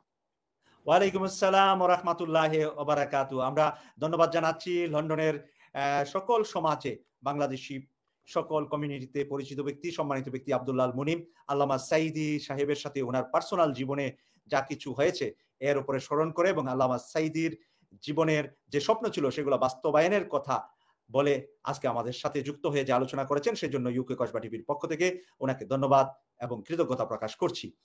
আমাদের সাথে যুক্ত হয়েছেন লন্ডন থেকে মদিনা বিশ্ববিদ্যালয়ের স্বনামধন্য ছাত্র, লন্ডনের সকল মানুষের কাছে একজন মিডিয়া ব্যক্তিত্ব, আলেম দ্বীন আব্দুর রহমান আল মাদানী আমাদের সাথে এখন আলোচনা করবেন। তারপরেই আলোচনা করবেন আব্দুর রহমান আল মাদানী একটু আছেন, এই জন্য উনি শর্টলি বলবেন। এরপরে হুমায়ুন কবির ভাইয়ের কাছ থেকে একটু লম্বা কথা শুনতে হবে আমাদের, কারণ আল্লামা সাঈদীর খুব কাছের মানুষ ডক্টর হুমায়ুন কবির। আব্দুর রহমান মাদানী সাহেবের পরে আপনি একটু লম্বা কথা বলবেন। জি, আব্দুর রহমান মাদানী। আহমাদুল্লাহ হামদাশ শাকিরিন ওয়া উসাল্লি ওয়া উসাল্লিমু আলা নবিয়িল আমিন ওয়া আলা আলিহি তাইয়্যিবিন আত-তাহিরিন ওয়া সাহবিহি আজমাইন। সম্মানিত পরিচালক, হাযরাত উলামা ইকরাম এবং সারা দুনিয়া থেকে আমাদের যে সব ভাই বোনরা শুনছেন, আসসালামু আলাইকুম ওয়া রাহমাতুল্লাহি ওয়া বারাকাতুহু। আল্লামা সাঈদী সাহেব রাহমাতুল্লাহ আলাইহির হক আদায় করা যাবে না, কথা বললে অনেক অনেক লম্বা কথা বলতে হবে, কারণ আমাদের প্রত্যেকের সাথেই ওনার পার্সোনাল রিলেশন ছিল। আপনারা যারা কথা বলছেন আর আমরা যারা বলছি, আপনারা হিসাব করলে দেখবেন আপনি মনে করতেন সাঈদী সাহেব হয়তো সবচেয়ে বেশি ভালোবাসেন আপনাকে, আবার আমিও মনে করতাম উনি হয়তো সবচেয়ে বেশি ভালোবাসেন আমাকে। ওনার মধ্যে এমন একটা গুণ ছিল, যার সঙ্গে যখনই উনি কথা বলতেন এমন অ্যাটেনশন দিতেন, এমন ভাবে কথা বলতেন যাতে করে এই ব্যক্তি মনে করে যে পৃথিবীর মধ্যে সাঈদী সাহেব রহমতুল্লাহ আলাইহি হয়তো আমাকেই সবচেয়ে বেশি ভালোবাসেন। আমাকে আমার ব্যাপারে বিভিন্ন অনুষ্ঠানে লন্ডনে তিনি বলতেন যে আমি বুলবুল এবং আব্দুর রহমানের মাঝে কোনো পার্থক্য করি না, যদিও আব্দুর রহমানের জন্ম আমার ঘরে হয় নাই, কিন্তু আমি আমার ছেলেকে যেভাবে জানি তাকে তার থেকে বেশি আমি ভালো জানি, এ কথা আমাকে বলতেন। সেজন্য আই বিকাম বিট ইমোশনাল, মাঝে মধ্যে কথা বলতে গেলে কষ্ট হয়। সেজন্য যখন ছাত্রদের এই বিপ্লবের পরে আমরা কেউ ভাবি নাই যে এত বড় পরাক্রমশালী লিডাররা পালিয়ে যাবে, যখন পালিয়ে গেছে আমি একা একা চোখের পানি ফেলছিলাম আর বলছিলাম, আল্লাহ যদি আজকে সাঈদী সাহেব বেঁচে থাকতেন তাহলে তিনি সবচেয়ে বেশি খুশি হতেন। হয়তো আল্লাহর মধ্যে কোনো মানসা আছে, আল্লাহর কোনো হিকমত আছে যে আল্লাহ রাব্বুল আলামিন উনাকে জান্নাতে অনেক বড় মর্যাদা দিবেন। সেজন্য হয়তো এই যে বিজয়ের স্বপ্ন তিনি দেখতেন আর মঞ্চ কাঁপিয়ে তিনি বারবার বলতেন, আল্লাহ প্রয়োজনে আমার রক্ত নিয়ে নিও, কিন্তু আমার রক্তের বিনিময়ে বাংলাদেশে তুমি একটা কল্যাণ রাষ্ট্র দান করো, একটা ইসলাম যেন এই জমিনে থাকে, প্রয়োজনে আমার রক্ত গেলে যাক, আমি শহীদ হয়ে যাই। তিনি আসলেই তো শহীদ হয়ে গেছেন, তিনি তার দায়িত্ব পালন করে গেছেন, কিন্তু আমরা কি আমাদের দায়িত্ব পালন করতে পেরেছি? দেখেন, একজন মানুষের কবুলিয়াতের অনেকগুলো লক্ষণ থাকে, আর সাঈদী সাহেব রহমতুল্লাহ আলাইহির মধ্যে কবুলিয়াতের সবগুলো লক্ষণকে আমি একসাথে দেখি। তার জীবদ্দশায় যেমন কোটি কোটি মানুষের ভালোবাসা তিনি পেয়েছেন, তার জীবদ্দশায় সাঈদী সাহেব রহমতুল্লাহ আলাইহিকে জেলখানা থেকে মুক্ত করার জন্য শত শত মানুষ জীবন দিয়েছে। তার জীবদ্দশায় আল্লাহ রাব্বুল আলামিন যেই পপুলারিটি দিয়েছেন, একজন মানুষের কথা শোনার জন্য পৃথিবীতে আর এত মানুষের সমাগম হয় পৃথিবীতে এখনো পর্যন্ত দ্বিতীয় ব্যক্তি আমাদের জানা নাই। সাঈদী সাহেব রহমতুল্লাহ আলাইহি, এমনকি আপনি জাকির নায়কের কথা বলেন, আহমদ দিদাদের কথা বলেন, তার চেয়েও প্র্যাকটিক্যালি ফিজিক্যালি মানুষ যেভাবে হাজির হয় সাঈদী সাহেব রহমতুল্লাহ আলাইহির মতো আর কাউকে আমরা দেখি নাই। চিটাগাং এর তাফসির মাহফিলে আমি বহু বছর ইন্টারপ্রেটার হিসেবে কাজ করেছি, আমি আমার নিজের চোখে দেখেছি। সেজন্য এই ইয়াকিন আমার হয়েছে যে আল্লাহ রাব্বুল আলামিন সাঈদী সাহেব রহমতুল্লাহ আলাইহিকে কবুল করেছেন। আর একজন মানুষ পৃথিবী থেকে বিদায় নিয়ে যাওয়ার পরে দেখেন সাঈদী সাহেবের তাফসির, সাঈদী সাহেবের দাওয়া এবং সাঈদী সাহেবের যে দ্বীনি আন্দোলন, এর ব্যাপারে একটা জেনারেশন তৈরি হয়ে গেছে। সাঈদী সাহেবকে ফলো করে শত শত হাজার হাজার আমার ভাইয়েরা তারা এখন বক্তৃতা করেন। সাঈদী সাহেবকে ফলো করে কত মানুষ, কত মাদ্রাসা, কত মসজিদ, কত দাওয়া অর্গানাইজেশন করেছে। এজন্য আমরা সবাই কিন্তু সাঈদী সাহেব রহমতুল্লাহ আলাইহির জন্য সাদাকায়ে জারিয়া। আল্লাহ রাব্বুল আলামিন আমাদের প্রত্যেককে যেন কিয়ামতের ময়দানে সাঈদী সাহেব রহমতুল্লাহ আলাইহি যে জান্নাতে থাকবেন, আল্লাহ তাআলা যেন আমাদেরকে ওই জান্নাতে একসঙ্গে যেন ওনার সঙ্গে আমাদের দেখা সাক্ষাতের জন্য ব্যবস্থা করেন। আমাদের অনেকগুলো দায়িত্ব আছে, আমি সংক্ষেপে কথা বলবো যেহেতু আমার 6 o'clock আরো একটা প্রোগ্রাম রয়েছে টেলিভিশনে, সেজন্য আমাদের কিছু দায়িত্ব আমরা অনেক সময় ভুলে যাই। 1 নম্বর দায়িত্ব হলো আমরা সাঈদী সাহেব রহমতুল্লাহ আলাইহির জন্য যেন কন্টিনিউয়াসলি দোয়া করি, তার রফে দারাজাতের জন্য জান্নাতের মধ্যে যেন আমরা দোয়া করি। 2 নম্বর হলো সাঈদী সাহেব রহমতুল্লাহ আলাইহির সন্তানরা যারা আছে, যারা আমাদের বন্ধু, বুলবুলকে আল্লাহ রাব্বুল আলামিন নিয়ে গেছেন, সেও শহীদ হয়েছে।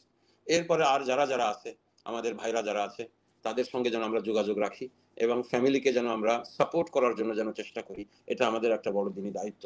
3 নম্বরে হলো সাঈদী সাহেব রহমতুল্লাহ আলাইহি যে কাফেলাকে রেখে গেছেন, যেই দিনের বিজয়ের স্বপ্ন তিনি দেখতেন, একটা আংশিক বিজয় হয়েছে, একটা সাময়িক বিজয় হয়েছে। এই বিজয়কে ধরে রাখা অনেক কষ্টের, এর জন্য আমাদেরকে স্যাক্রিফাইস করতে হবে, এর জন্য আমাদেরকে সময় দিতে হবে, অর্থ দিতে হবে, প্রয়োজনে আমরাও জীবন দিয়ে সাঈদী সাহেব রহমতুল্লাহ আলাইহির মতো আমাদেরকে শহীদ হয়ে যেতে হবে। আর 4 নম্বরে সাঈদী সাহেব রহমতুল্লাহ আলাইহি জামাত হোক, আওয়ামী লীগ হোক, বিএনপি হোক, আস্তিক হোক, নাস্তিক হোক, সবার সাথে তিনি কাজ করতেন। আমি ওনার থেকে এটা সব থেকে বেশি শিখেছি। একজন নাস্তিককেও তিনি কথা শোনার এবং কথা বলার সুযোগ করে দিতেন। আমরা এরকম ভাবে যেন আল্লাহর দ্বীনের দাওয়াত আমরা যেন প্রত্যেকের কাছে পৌঁছানোর চিন্তা যেন এবং চেষ্টা যেন আমরা করি। দেখেন, যাদের এখন বিভিন্নভাবে কেউ পালিয়ে যাচ্ছেন, তাদের সঙ্গে আমাদের ব্যক্তিগত কোনো শত্রুতা নেই। আমরা আল্লাহর কাছে দোয়া করি আল্লাহ রাব্বুল আলামিন যেন এই যারা আছে, যারা অন্যায় করেছে, জালেম যারা, এদেরকে যেন আল্লাহ রাব্বুল আলামিন হেদায়েত দান করেন। এদের নসিবে হেদায়েত না থাকলে আল্লাহ রাব্বুল আলামিন যেন তার সিদ্ধান্তকে বাস্তবায়ন করেন। যদি তারা মানুষের উপরে জুলুম না করতো, ইলেকশন সিস্টেমকে ধ্বংস করে না দিত, জুডিশিয়ারিকে ধ্বংস করে না দিত, আমাদের শিক্ষা ব্যবস্থাকে ধ্বংস করে না দিত, এবং তারা যদি বিরোধী দলকে ধ্বংস করে না দিত, ইসলামের উপরে আঘাত না হানতো, তাহলে ব্যক্তিগতভাবে তাদের সঙ্গে আমাদের তো কোনো শত্রুতা নেই। এজন্য আল্লাহ যেন তাদেরকে হেদায়েত করে। আর সাইদি সাহেব রহমতুল্লাহ আজকে নাই, এজন্য আমাদের মনে বড় কষ্ট। ইনশাআল্লাহ আল্লাহ রাব্বুল আলামিন হয়তো বা সাইদি সাহেবের আত্মত্যাগের কারণে, অন্যান্য শহীদদের আত্মত্যাগের কারণে এই বিজয় আমাদেরকে দান করেছেন। আল্লাহ তাআলা যেন এই বিজয়কে আমরা যেন ফলপ্রসূ করতে পারি এবং এটা যেন কন্টিনিউ করে, সেই দোয়া আল্লাহ রাব্বুল আলামিনের কাছে আমরা করি।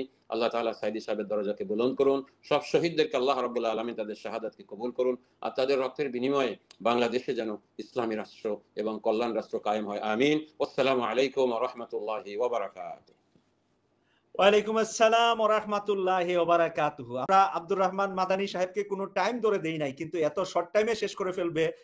লাস্ট টাইমে হয়তো আমি বলেছিলাম, আজকে আমি কিন্তু বলি নাই, আমরা আরেকটু বেশি আশা করেছিলাম। তবে ইনশাআল্লাহ নেক্সট ফলোইং আনাদার প্রোগ্রামে ইনশাআল্লাহ আমরা পাবো। বারাকাল্লাহু ফিক, জাযাকুমুল্লাহু খাইরান। অনেক শুকরিয়া আপনাদেরকে। আর উলামায়ে কেরাম যারা অপেক্ষা করছেন তাদের কাছে আমি অ্যাপোলজি, আপনাদের কষ্ট হয়েছে সেজন্য আমি দুঃখিত। জাযাকুমুল্লাহু খাইরান। আসসালামু আলাইকুম ওয়া রাহমাতুল্লাহি ওয়া বারাকাতুহু। জি, শামীম সাঈদী ভাই ইতিমধ্যে যুক্ত হয়েছেন। শামীম সাঈদী, আপনাকে আমরা দেখতে পাচ্ছি। আমরা এখন ডাক্তার হুমায়ুন কবির ভাই কথা বলবেন। আপনি কি গাড়ি কোথাও গিয়া পৌঁছবে তারপরে কথা বলবেন, না মাঝখানে জাস্ট একটু সালাম দিতে চাইতেছেন? সবাইকে আসসালামু আলাইকুম ওয়া রাহমাতুল্লাহ।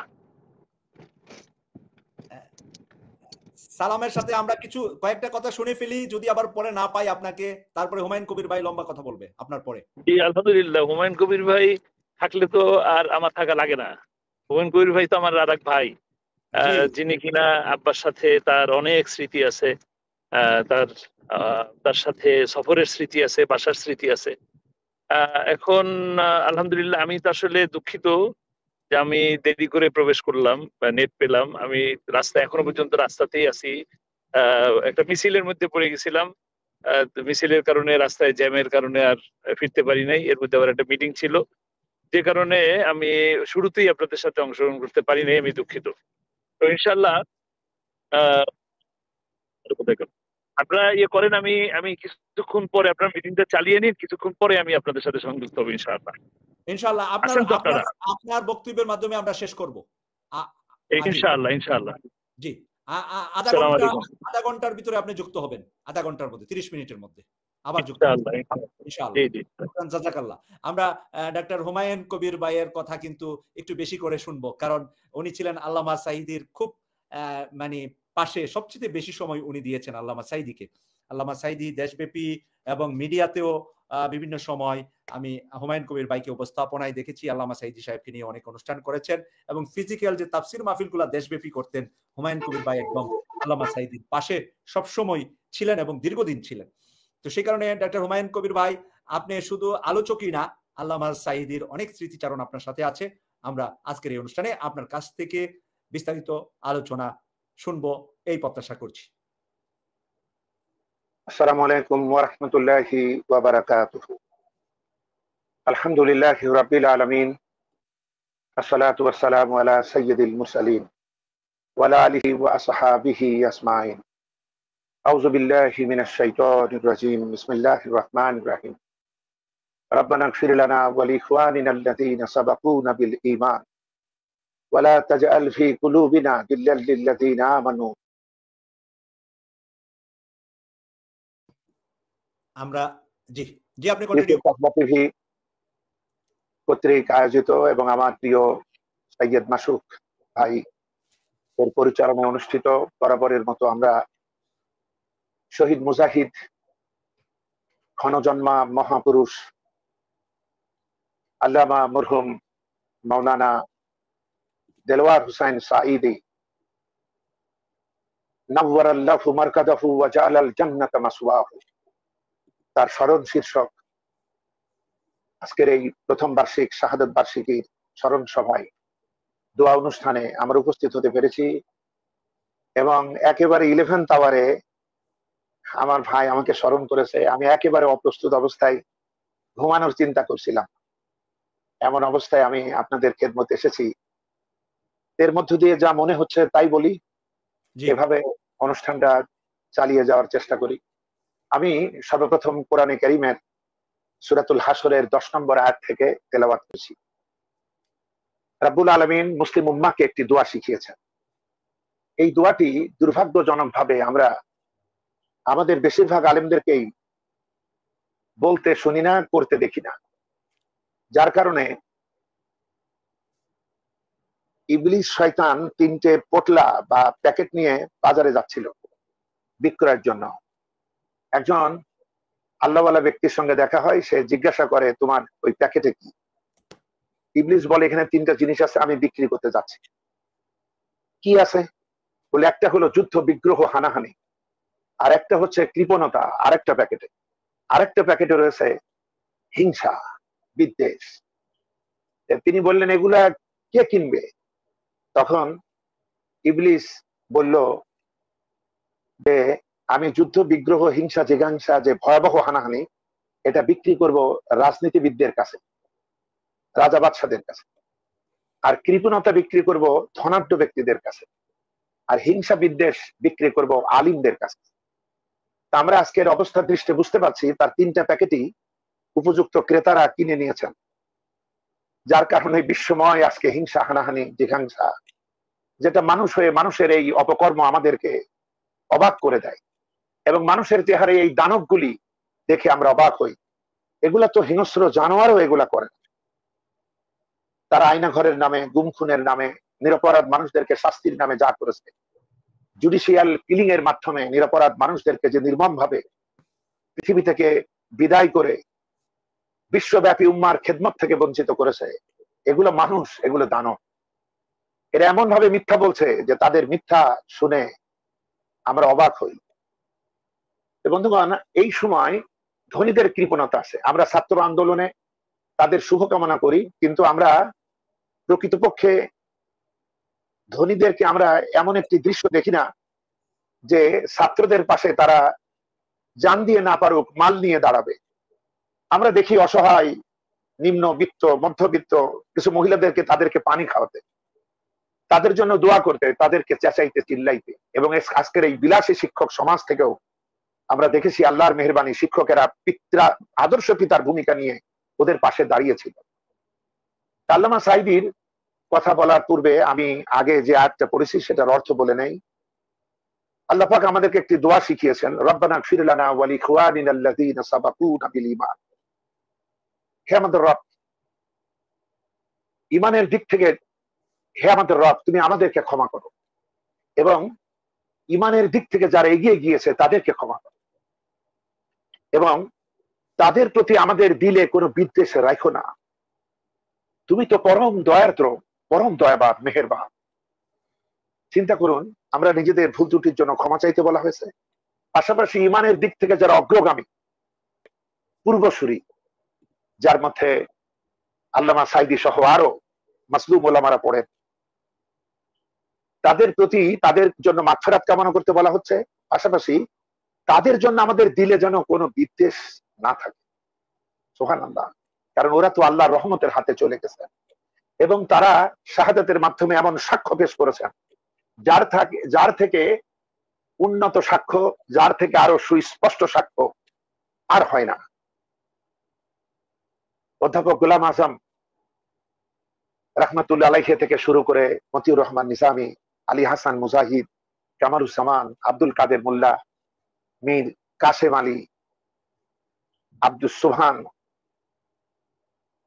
সহ আরো তাদের অসংখ্য সহকর্মীরা বিদায় হয়েছেন। বন্ধুরা, যে ক্ষতি আমাদের হয়েছে শুধু দোয়া করে এটা সমাধান হবে না, শুধু শুভকামনা করে চোখের পানিতে সমাধান হবে না।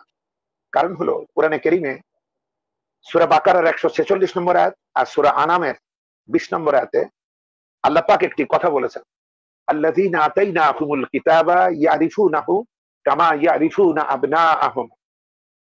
যাদেরকে আমি কিতাব দিয়েছি ওরা তো তোমাকে সেরকম চিনে যেরকম ওরা ওদের সন্তানকে চিনে। মুহাম্মদ সাল্লাল্লাহু আলাইহি ওয়াসাল্লাম এবং সাহাবারা কখনো কখনো মনে করতেন ওরা বোধহয় বুঝতেছে না, আমি যে নবী, আমরা যে সত্যের পথের পতাকাবাহী, ওরা বোধহয় বুঝতেছে না। ওরা বুঝলে বোধহয় হেদায়েত হইতো। আল্লাহ বলছেন, শোনো, ওরা তোমাকে সেরকম চেনে যেরকম ওরা ওদের সন্তানকে চেনে। ওদের চিন্তা ভুল হয় না, ভুল হয়েছে আমাদের। আমরা চিনিনি আল্লামা সাঈদী কি, আমরা চিনিনি অধ্যাপক গোলাম আজম কি, আমরা চিনিনি মতিউর রহমান নিজামী এবং তার এই সম্মানিত সহযাত্রী সহকর্মীরা কারা, এটা আমরা চিনিনি। আমরা তো চিনিনি, আবার সমগ্র উম্মাকে চেনাতে পারি। তাদের এখন অনেক বিপুল সাহিত্য ছড়িয়ে ছিটিয়ে আছে, এগুলো আমরা কে কয়জনকে দান করেছি, গিফট করেছি, যদি আত্মসমালোচনা করি তাহলে দেখা যাবে এক বিরাট বিগ জিরো শূন্যতা আমাদের আমলনামায়। আমরা কি করেছি এদের জন্য মায়া কান্না ছাড়া? আল্লামা সাঈদী রাহমাতুল্লাহ আলাইহি বলতেন যে আমাদের ভালোবাসা যেন কুফাবাসীদের মতো। কুফাবাসীরা ইমাম হুসাইনের জন্য তাদের চোখের পানি ছিল, আর অর্থ সম্পদ, অস্ত্র শক্তি, সামর্থ্য, যুদ্ধ, এসব কিছু ছিল ইয়াজিদের পক্ষে। আজকে এমন হয়ে গিয়েছে আমাদের জন্য। অধ্যাপক গোলাম আজম সাহেবের জীবনে যা দেখলাম, এটা যদি আমি এই 9টা খণ্ড যদি আমি না জানি, তা আমি বাংলাদেশকে কি করে চিনব?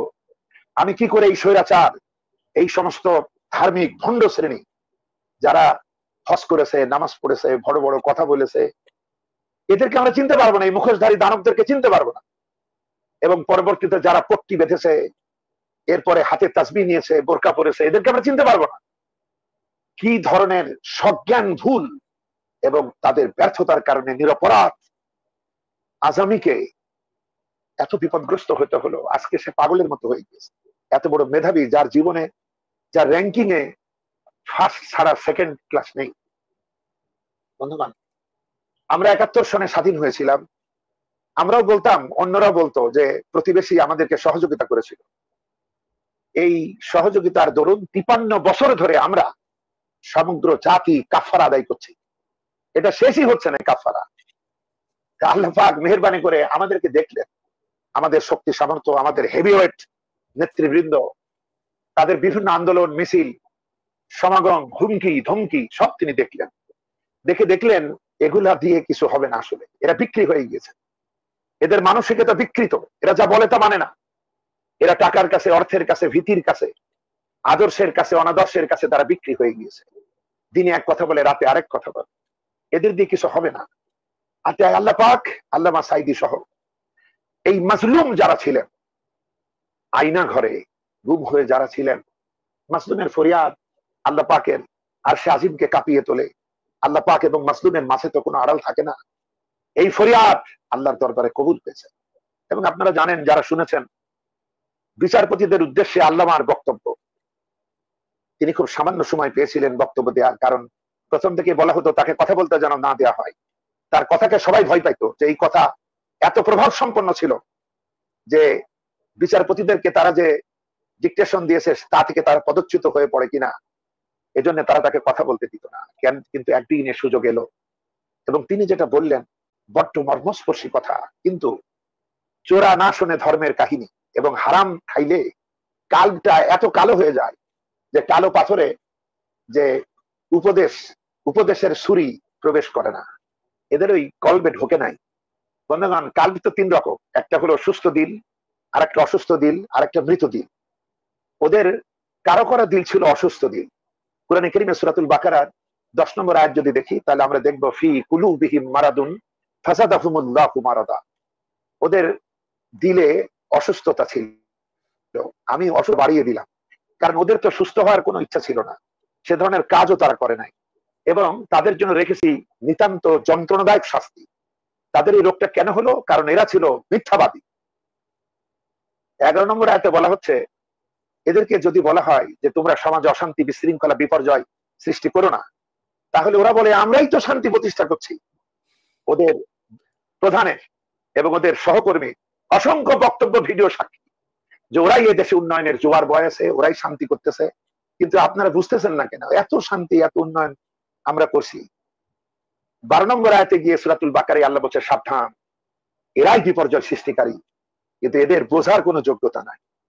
এদের প্রতি রহম দিল হয়ে কেউ কেউ বলছে যে উনি ছিলেন সাইকোপ্যাথ। বন্ধুগণ, কিছু কিছু কথা খুব ভয়ঙ্কর, কিন্তু একটি হলো উনি সাইকোপ্যাথ, আরেকটি কথা হলো আল্লামা শাহাদাত কামনা করেছিলেন, আল্লাহ দোয়া করেছে, অতএব আলহামদুলিল্লাহ। এটাও একটা ভয়ঙ্কর কথা। আমি আজকে একটু উল্টা কথাই বলি, যেহেতু মাথা ঠিক নাই। মাসুক ভাই আমার ঘুম থেকে তুলেছেন। মাসুক ভাই অত্যন্ত প্রিয় ভাই।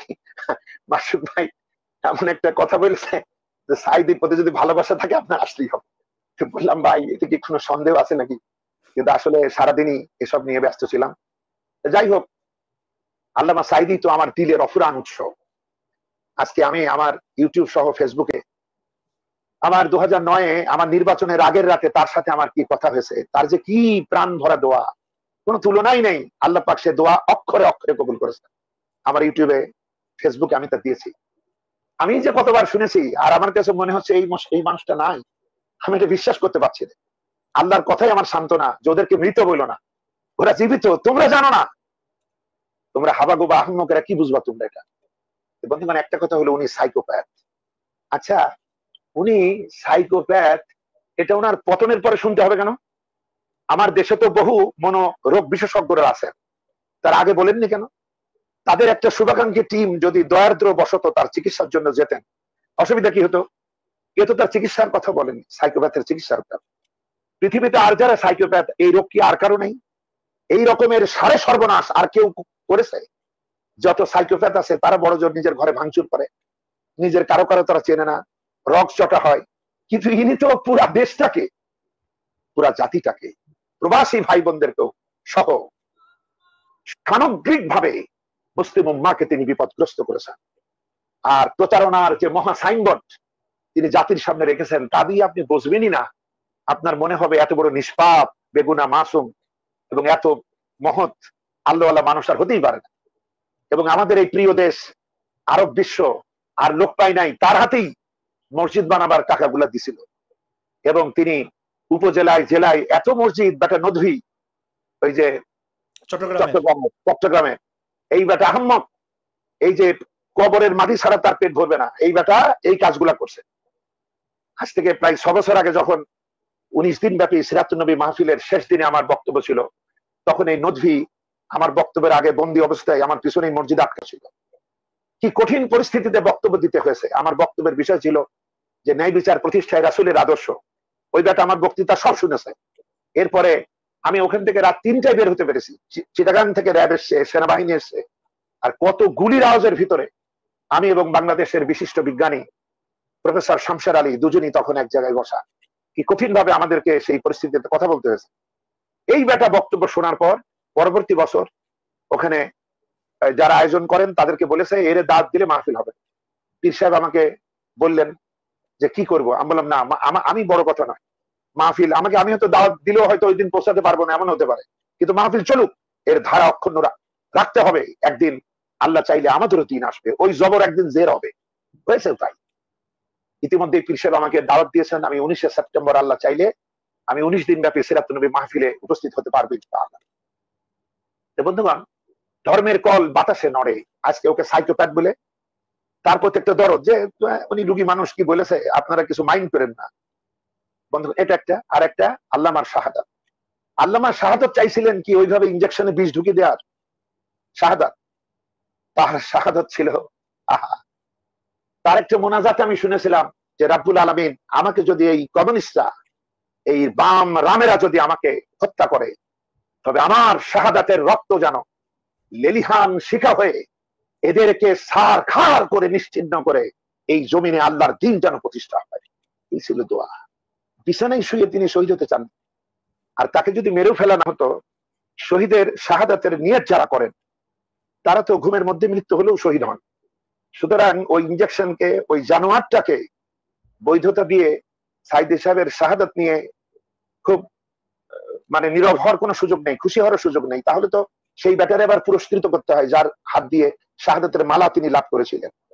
সুতরাং এইগুলা, এই ধরনের কথা হওয়া উচিত না। তিনি যখন চেয়েছেন ভূমি কিনেছেন। আমি আজকে তার জীবনের সবচেয়ে শ্রেষ্ঠ, অবিস্মরণীয়, দুঃসাহসী ভাষণ, সেটাও আজকে আমার ফেসবুক এবং ইউটিউবে দিয়েছি, যেটা আমি ডাইরেক্ট শুনেছি। আমি ঘরে এসে রাত 10টায়, তখন রেডিও ছিল, রেডিও অন করতে দেখি তিনি বক্তব্য দিচ্ছেন 97-98 অর্থ বছরের প্রস্তাবিত বাজেট বক্তব্যের উপরে। 20 মিনিট, তিনি, তার সময় ছিল 30 মিনিট, হঠাৎ করেই তাকে দেওয়া হয় 20 মিনিট। কিন্তু আল্লাহ তাকে বক্তব্যের যে সুবিশাল পাওয়ার দিয়েছিলেন, তিনি 20 মিনিটের আরো কয়েক সেকেন্ডের কম সময় তিনি কথাগুলো গুছায় বলেছিলেন। তিনি এই বাংলাদেশের সকল দস্যুদের মোকাবেলায়, যারা কোরআন কায়েমের পথে যারা বাধা, ওই দস্যুদের মোকাবেলায় তিনি একা যে জিহাদি দীপ্ত বক্তব্য একা উচ্চারণ করেছিলেন। আপনার ভাষণটা শুনে আমি জানি না কেন সাইফুল্লাহ মানসুর ভাইয়ের দৃষ্টিতে এই বক্তব্য এড়িয়ে গেল। যাই হোক, আল্লাহ আমার এই ক্ষুদ্র হাতে রাখছিলেন, আমি ওটা আজকে দিতে পেরেছি। আপনারা শুনেন যে সেই বক্তব্য, এটা কি সম্ভব? এইরকম তিনি যে একজন সাহসী মানুষ, মানুষকে তিনি ভয় পান নাই, শুধু আল্লাহকেই ভয় করেছেন, এই ভাষণই তার প্রমাণ। সুতরাং তার শাহাদাতের সার্টিফিকেট অনেক আগেই আছে। কিন্তু আমরা তো এইভাবে বিছানায় অসুস্থ হয়ে তো তিনি মরতে চান না, এই কথা তো আমরা বলি না। তিনি এভাবে শহীদ হয়েছেন বলে আমরা খুশি হই। এবং সেই জানোয়ারটা কোথায়, এখনো এটা উচ্চারণ হচ্ছে না বন্ধুগণ। যাই হোক, আল্লাহ পাক অবশেষে আল্লামা সাঈদ, এবং আল্লামা সাঈদী কিন্তু বিচারকদেরকে ক্ষমা করেননি। তার বিচারকদের উদ্দেশ্যে যে ভাষণ, এইটা আবার আপনারা দেখেন ইন্টারনেটে, তিনি কিন্তু তাদেরকে আল্লাহর ভয় দেখিয়েছেন, হেদায়েতের দিকে ডেকেছেন, এবং তিনি কিয়ামতে বাদী হবেন, এবং এদের জন্য জাহান্নামের স্পেশাল জায়গা রিজার্ভ থাকবে, এবং যারা এই কাজে জড়িত। সুতরাং আমরা হঠাৎ করে এই কোন দুর্বলতার উচ্চারণ যে আমরা যেন তাকে ভুলে যেতে চাই। আজকের এই দিনটা, জন্মদিন মৃত্যুদিন, আমরা তো স্বাভাবিক নিয়মে পালন করতে চাই না, কিন্তু আমরা যে আবেগপ্রবণ জাতি, আমাদের জন্য একটা উপলক্ষ লাগে। এটা সারা পৃথিবীতেই একটা ঘুরে দাঁড়ানোর জন্য একটা উপলক্ষ লাগে। এইটিকে তো আমরা অস্বীকার করতে চাই না। আমরা এটা শিক্ষামূলক ভাবে, বাস্তবানুক ভাবে জাতির পথ প্রদর্শক রূপে দেখাতে চাই। এজন্য একটা নির্দিষ্ট দিনও লাগে। যদিও সারা বছরই আমাদের এর চর্চা হয়েছে, এত চর্চা কারো ব্যাপারে হয়নি। কিন্তু এটা আমাদের বুঝতে হবে যে এইটার ব্যাপারে আমাদের বলিষ্ঠ ভূমিকা অর্জন করতে হবে। আমরা তার জানাজাটা ঢাকায় করতে পারিনি।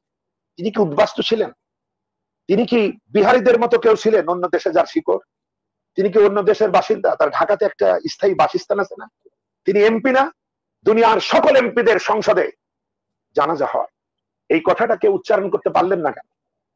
বহু ভক্ত আমরা দেখি, আমার সুপ্রিয় শামীম ভাইরা, মাসুদ ভাইরা, বহু আলেম ওলামাদেরকে, ভাইরালদেরকে দাওয়াত দিয়ে ইফতারও করার, দেখতে ভালো লাগে, শুনতে ভালো লাগে, সবই লাগে, কিন্তু সময় মতো এদের উচ্চারণ করতে দেখি না কেন? শুধু ওয়াজের প্রয়োজনে, ভালো ভাইরাল হওয়ার প্রয়োজনে, কিছু মাঠ গরম করার দিতা। কিন্তু বাস্তব জীবনে আল্লামা সাঈদী যে সংগঠনের জন্য তার এই মহা বিপদ এলো, তিনি যে সংগঠনের এর জন্য কখনো তাদের সাথে আপোষ করেন, তিনি এই সংগঠন থেকে একদিনের জন্য বিচ্যুত হন। এই আদর্শ তিনি বুকে ধারণ করেছেন। এই সংগঠনের সাহিত্যকে তিনি সহজবদ্ধ ভাষায় মানবতার সামনে তুলে ধরেছেন। সারা জীবন কাউকে উপদেশ দিলে বলেছেন, তুমি ছাত্র লেখাপড়া করো আর শিবির করো। মেয়েদেরকে বলেছেন ছাত্রী সংস্থার সাথে যুক্ত হও। মাতা পিতাকে বলেছেন তোমাদের সন্তানদেরকে এখানে যুক্ত করো। আর তিনি যে দলটা করতেন, সেই দলে এই ভাইরাল বক্তাদের পজিশনটা কি? তা আপনি দুই রকম হবেন কেন? আপনার চেহারা পরিষ্কার হতে হবে।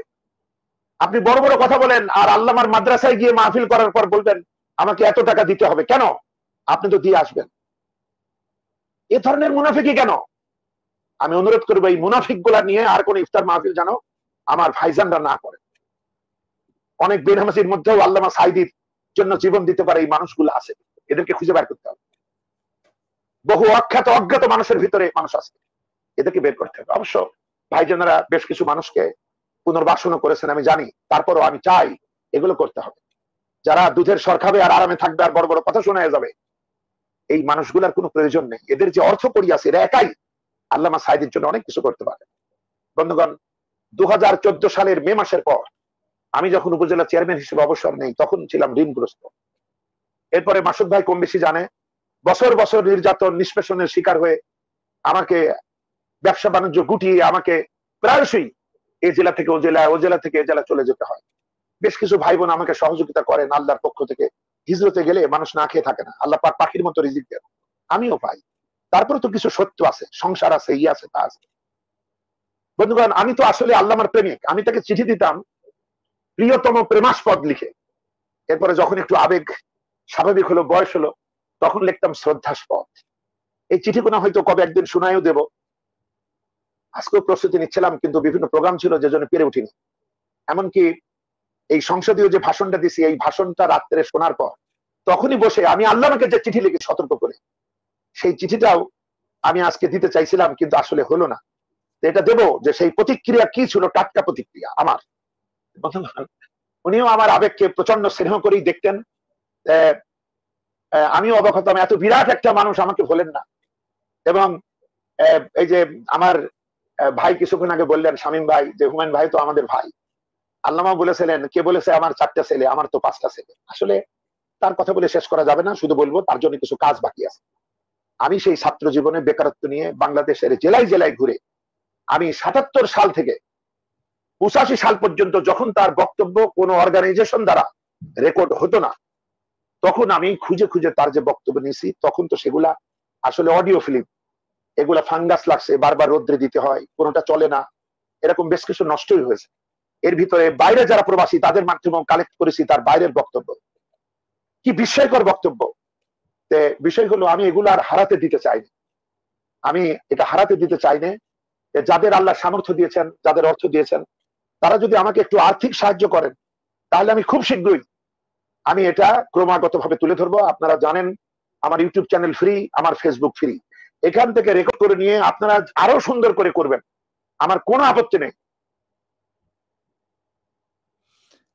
আমরা কথা শুনছিলাম, খুব হৃদয় থেকে কথাগুলো অনুভব করার যখনই গাড়িতে উঠেছেন, ড্রাইভার ওয়াজ চালু করে দিয়েছে, তখন বলছেন, আরে এ তো আমার ভাইজানের কণ্ঠস্বর। কি সকালে, কি রাতে, কি দিনে, কখন না তারই বাঁচতেছে। আজকে তার নিজের কোনো ফেসবুক আছে, কিন্তু একদিনও কিছু বাত আছে। এই মানুষটার জনপ্রিয়তা স্পর্শ করার মতো কেউ নেই, কিন্তু অসংখ্য বগি আছে, কিছু ইঞ্জিন দরকার। এই জনপ্রিয়তা গুলাকে একত্রিত করে আমরা যাতে এগুলো একটা নির্দিষ্ট স্রোতে ভাসাইতে পারি। শামীম সাইদি ভাইয়ের সাক্ষাৎকার দেখেছি, উনি চেয়েছেন একটা ইনস্টিটিউট করতে। অবশ্যই আমি বৃহত্তম ইসলামী সংগঠনকে অনুরোধ করব, আমাদের বৃহত্তম ইসলামী সংগঠন বাংলাদেশ জামাত ইসলামীর যত কর্মী রুকন, আমি ব্যক্তিগতভাবে মনে করি যে অর্ধেকের অনেক বেশি সমর্থক, কর্মী, রোকন আল্লামা সাইদির বক্তব্য থেকে এসেছে। সুতরাং সাইদি শুধু আমি হুমায়ুনকে ঋণী করে নাই, আমাদেরকে কজনকে ঋণী করে নাই, মুসলিম উম্মাহ তার কাছে ঋণী, বৃহত্তম ইসলামী সংগঠন তার কাছে ঋণী। তার জন্য যথাযথ ভূমিকা পালন করতে হবে। শুধু তার সন্তানেরা করবে, তারা যথেষ্ট করেছে, আর কত। তারপরেও তারা করে যাচ্ছেন, তারাই তো আমাদের প্রেরণা, তারাই আমাদের ভালোবাসা, তারাই আমাদের উৎসাহ, তারাই আমাদের প্রাণ, তারাই আমাদের বিকল্প, তাদের নিয়েই আমরা থাকি। কিন্তু বৃহত্তম ইসলামী সংগঠনকে অতি সত্বর এই দায়িত্ব নিতে হবে, আর্কাইভ করতে হবে, এবং এমন লাইব্রেরি করতে হবে, পাবলিক লাইব্রেরি, প্রতিদিন যারা তারা এটা দেখতে পায়, শুনতে পায়। এবং পাশাপাশি বৃহত্তম ইসলামী সংগঠনের ওয়েবসাইট গুলা প্রতি এই যে লক্ষ লক্ষ কর্মী সমর্থক সারা পৃথিবীতে, কিন্তু এরা উদাসীন কেন? এদেরকে দলীয় ভিত্তিক নির্দেশনা দিয়ে এদের জন্য বাধ্যতামূলক করা হোক, বাদ ফজর এবং বাদ ইশা অন্তত 2 বার তারা এই ওয়েবসাইটে, এই ফেসবুকে, এই ইউটিউবে, এই যে আরো যেসব আছে এগুলাই ঢুকতে হবে, তাদের লাইক করতে হবে, কমেন্টস করতে হবে, শেয়ার করতে হবে। এগুলোর একটা চেহারা। এই যুদ্ধে আমাদেরকে একীভূত হতে হবে, না হলে আমরা কাজ করতে পারবো না।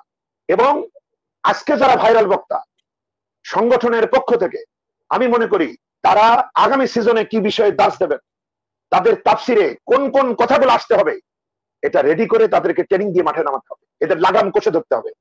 যাতে, কারণ এদেরকে শ্রদ্ধা করতে গিয়ে যখন শোনে অমুক বক্তা 1 লাখ 2 লাখ টাকার কমে আসবে না, তখন তরুণ সমাজ যারা মাহফিল করে এদের প্রতি তাদের শ্রদ্ধা হারায়, আর শ্রদ্ধা হারাইতে গিয়ে এরা ইসলামের আদর্শ হারায়। আপনারা কি জানেন আব্বাস আলী খান মরহুম রাহমাতুল্লাহ আলাইহি কিভাবে জামাত ইসলামে আসলো? আহারে, স্মৃতি সাগরের ঢেউ। এই গ্রন্থে তিনি লিখে গিয়েছেন যে তিনি তো ছিলেন একটা সাধারণ মাস্টার, শিক্ষক। হঠাৎ তিনি জানলেন যে আজ এই মাদ্রাসা একটা মাহফিল হবে। ঢাকা থেকে কোথাকার এক প্রফেসর গোলাম আজম নামে তিনি আসবেন, আর আসবেন ডক্টর শহীদুল্লাহ মরহুম, তাকেও ডাকা হবে। তিনি দেখলেন আচ্ছা ঠিক আছে, গ্রামে ওয়াজ হবে, দেখি শুনি কেমন। ডক্টর শহীদুল্লাহ আসতে পারেননি। অধ্যাপক গোলাম আজম সাহেবের উপরই প্রধান আলোচক হিসেবে দায়িত্ব পড়ে। তিনি কালেমে তাইয়্যিবার হাকিকাত নিয়ে আলোচনা করেছিলেন, এবং রাত্রে তাদের দুজনের পাশাপাশি থাকার ব্যবস্থা হয়েছিল। এবং বিভিন্ন কথাবার্তার পর বিদায় বেলায় অধ্যাপক গোলাম আজম সাহেব কয়েকটা ছোট চটি বই, যেটাকে আমরা চটি বই বলি, এই 30 পাতা 32 পাতা এরকম কয়েকটা বই অধ্যাপক অধ্যাপক আব্বাস আলী খান সাহেবকে উপহার দিয়েছিলেন। এবার তিনি খুশি হলেন। এবার বিদায় বেলায় যখন মাহফিল কমিটি তাকে টাকা দিচ্ছেন, তখন অধ্যাপক গোলাম আজম সাহেব বলছেন, এত টাকা দিচ্ছেন কেন? আমি তো ট্রেনে এসছি, এটা তো এই কয় পয়সা ভাড়া, আপনার অতিরিক্ত, এটা আপনাদের মাদ্রাসার কল্যাণে কাজে লাগান। তিনি ফেরত দিয়েছিলেন। এই যে এত বই, এটা তার দিলে যে আলোড়ন তুলেছিল, তার থেকে বেশি আলোড়ন তুলেছিল এই সততা, এই ত্যাগ, এই তিতিক্ষা, এই মহানুভবতা। তিনি এই কথা লিখে গিয়েছেন। ভাই, এই লোকটাকে চিনতে তো আর আমার আর কিছু লাগবে না। বন্ধুগণ, একটা মানুষ, একটা আলিম হাক্কানি কিনা তার বক্তব্য আর সহি উচ্চারণ দিয়ে দেখবেন না, বরং দেখেন আলিমটা, সাহেবটা, পীর সাহেবটা, হুজুরটা ত্যাগী না ভোগী। তার লেবাস দেখে, টুপি দেখে, তার গলার সুর দেখে এটা চিনতে যায় না। এগুলো আসলে প্রতারণা করার খুব শক্তিশালী উইপন, হাতিয়ার। শুধু এটাই দেখেন উনি ত্যাগী না ভোগী, এইটা দেখেন বন্ধুগণ। আর আমি আর কি বলবো, বলবো এটাই যে আল্লামা চিরন্তন। ধন্যবাদ দিচ্ছি আপনাকে।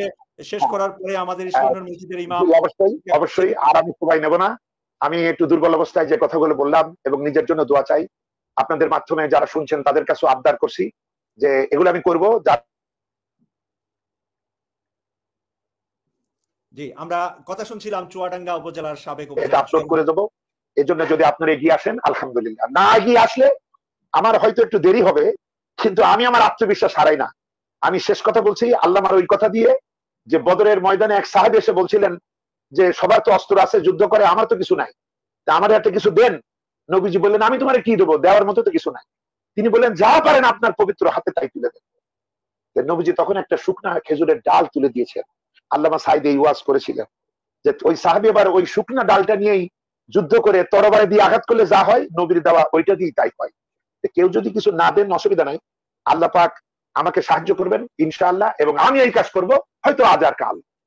আমি চাই এরকম আপনারাও, যাদের যেখানে বাংলাদেশের আনাচে কানাচে এবং বিশেষ করে লন্ডন, আমেরিকা সহ কত 50টা স্টেটে তিনি সফর করেছেন, মাহফিল করেছেন, মেহেরবানি করে একটু আপনাদের পুরানো আলমারি যেখানে যা আছে একটু খোঁজ নেন, সংস্থাগুলোতে খোঁজ নেন, এই রেকর্ড গুলা মেহেরবানি করে আপনারা স্বক্ষেত্রে দিয়ে দেন। এর মাধ্যমে আল্লামা পরবর্তী প্রজন্মের দিলে প্রেরণার একান্ত উৎস হয়ে জীবন্ত হয়ে রইবে। আল্লাহ পাক আমাদেরকে কবুল করুন। ইউকে কসবা টিভি এবং সৈয়দ মাসুম ভাইকে ধন্যবাদ, যারা আমার কথা শুনলেন তাদেরকে ধন্যবাদ। সবার জন্য দোয়া করি এবং দোয়া চেয়ে শেষ করছি। আল্লাহ হাফেজ। আসসালামু আলাইকুম ওয়া রাহমাতুল্লাহি ওয়া বারাকাতুহু। ওয়ালাইকুম আসসালাম ওয়া রাহমাতুল্লাহি ওয়া বারাকাতুহু। আমরা এতক্ষণ পর্যন্ত কথা শুনলাম চুয়াডাঙ্গা উপজেলার সাবেক উপজেলা চেয়ারম্যান ডক্টর হুমায়ুন কবির, যিনি সবচেয়ে বেশি সময় কাটিয়েছেন আল্লামা সাইদি সাহেবের সাথে ওনার জীবনের।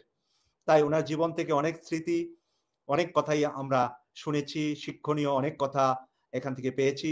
আমরা ইউকে কসবা টিভির পক্ষ থেকে ডক্টর হুমায়ুন কবির সাহেবকে ধন্যবাদ জানাচ্ছি, শুকরান জাযাকাল্লাহ।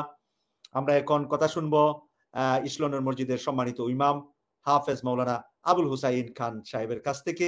আজকের আলোচনার বিষয় আল্লামা সাইদির জীবন ও কর্ম শীর্ষক সেমিনার। আশা করি আপনার কাছ থেকে আমরা আরো কিছু তথ্য আল্লামা সাইদির পাবো ইনশাআল্লাহ। السلام عليكم ورحمة الله وبركاته. بسم الله الرحمن الرحيم. الحمد لله رب العالمين، والصلاة والسلام على سيد المرسلين نبينا محمد صلى الله عليه وعلى آله وأصحابه وأتباعه أجمعين. فأعوذ بالله من الشيطان الرجيم. هو الذي أرسل رسوله بالهدى ودين الحق ليظهره على الدين كله وكفى بالله شهيدا. সম্মানিত আজকের ইউকে কসবা টিভি কর্তৃক আয়োজিত আজকের এই মহতি সেমিনারের সম্মানিত মেহমানবৃন্দ, হযরতুল আল্লাম মাওলানা হুমায়ুন কবির সাহেব, চুয়াডাঙ্গা এইভাবে এক বারুদ আছেন, এটা আমি বিশেষ করে এতদিন মিস করছি। আজকে এই বারুদের আগুনের যে ফুলকি এখানে জ্বলছিল এতক্ষণ, অত্যন্ত মনোযোগ সহকারে শুনেছি। আল্লাহ সুবহানাহু ওয়া তাআলা ভাইজানকে আরো বেশি হিম্মত দান করুন, দোয়া করি। এবং তিনি যেভাবে করে আবেগে আপ্লুত হয়ে কথাগুলো বলেছেন, এই আবেগ এটা তার নিজস্ব কোনো আবেগ নয়। এই আবেগ হচ্ছে দ্বীনের কারণে, এই আবেগ হচ্ছে কোরআনের পাওয়ারের কারণে। এই আলো হচ্ছে কোরআনের আলোচনা যিনি করতেন তার কাছ থেকে সরাসরি সুহবা লাভ করার কারণে। আমি দোয়া করছি আমার বক্তব্যের একদম শুরুতেই আল্লাহ সুবহানাহু ওয়া তাআলা যেন হুমায়ুন কবির ভাইকে, হুমায়ুন এক বাদশার নাম ছিল আমরা জানতাম, আর এদিকে কবির তো হচ্ছেন বড়, আল্লাহ রাব্বুল আলামিন যেন ওনাকে আরো বড় দ্বীনের বাদশাহী দান করেন, যেন তিনি দ্বীনের আলো ছড়িয়ে দিতে পারেন গোটা বিশ্বময়। আল্লাহ পাক তাকে কবুল করুন এবং তৌফিক দান করুন।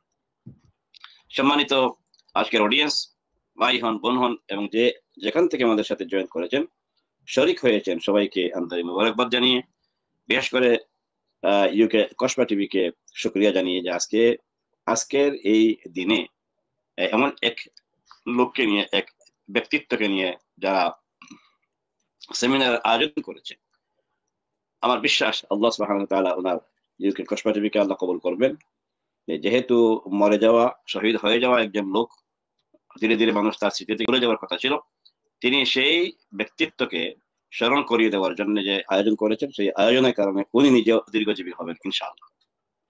আর দোয়া করে নিচ্ছি আল্লাহ সুবহানাহু ওয়া তাআলা আমাদের সম্মানিত এই হীরক খণ্ডকে আল্লাহ কবুল করুন এবং শহীদ হিসাবে আল্লাহ রাব্বুল আলামিন জান্নাতুল ফেরদৌসের আলা মাকাম দান করুন।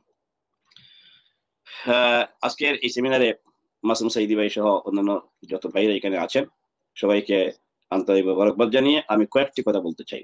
এক নম্বর কথা হচ্ছে, আমি যে কোরআনের আয়াত আপনাদের সামনে নিয়ে এসেছি, এই আয়াতটা কোরআন হাকিমের 3 জায়গায় এসেছে। আমি সূরা মুহাম্মদ থেকে পেশ করেছি, সূরা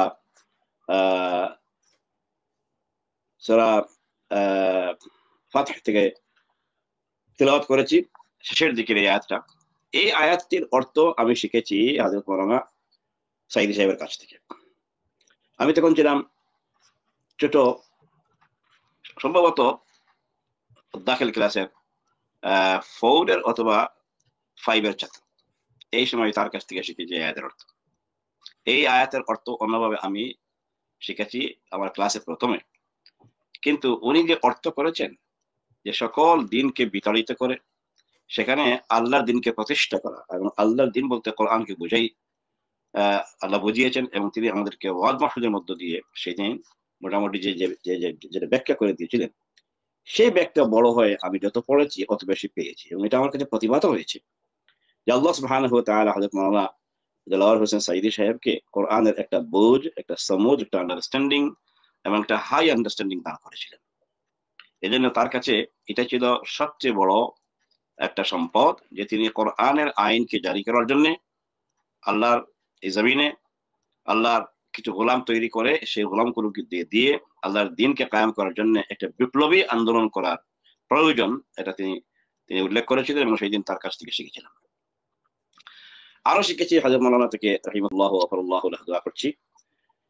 তিনি দোয়া চাইতেন খুব বেশি করে, এজন্য আমি আমার তো মানে যেই মুহূর্তে আমার আব্বা আম্মার জন্য দোয়া করি, আমি সাইদি সাহেবের কথাও দোয়া করি। আল্লাহ রাব্বুল আলামিন আমার আব্বা আম্মা এবং সাইদি সাহেব সহ সকল উলামায়ে কেরামকে আল্লাহ মাফ করে দিন, ক্ষমা করে দিন।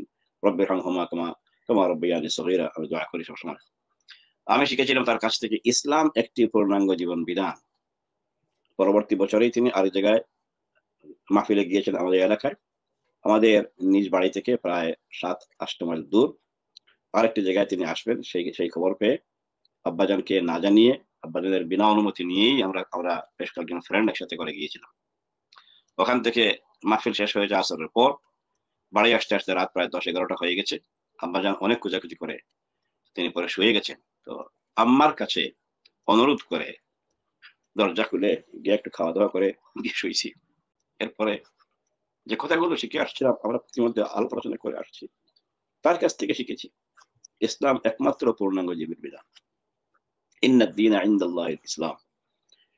ইসলামী জীবন বিধান ছাড়া আর কোন জীবন বিধান যদি কেউ বানায়, তৈরি করে, কোন ইজম নিয়ে আসে, তাহলে সেটা যে গ্রহণযোগ্য নয়।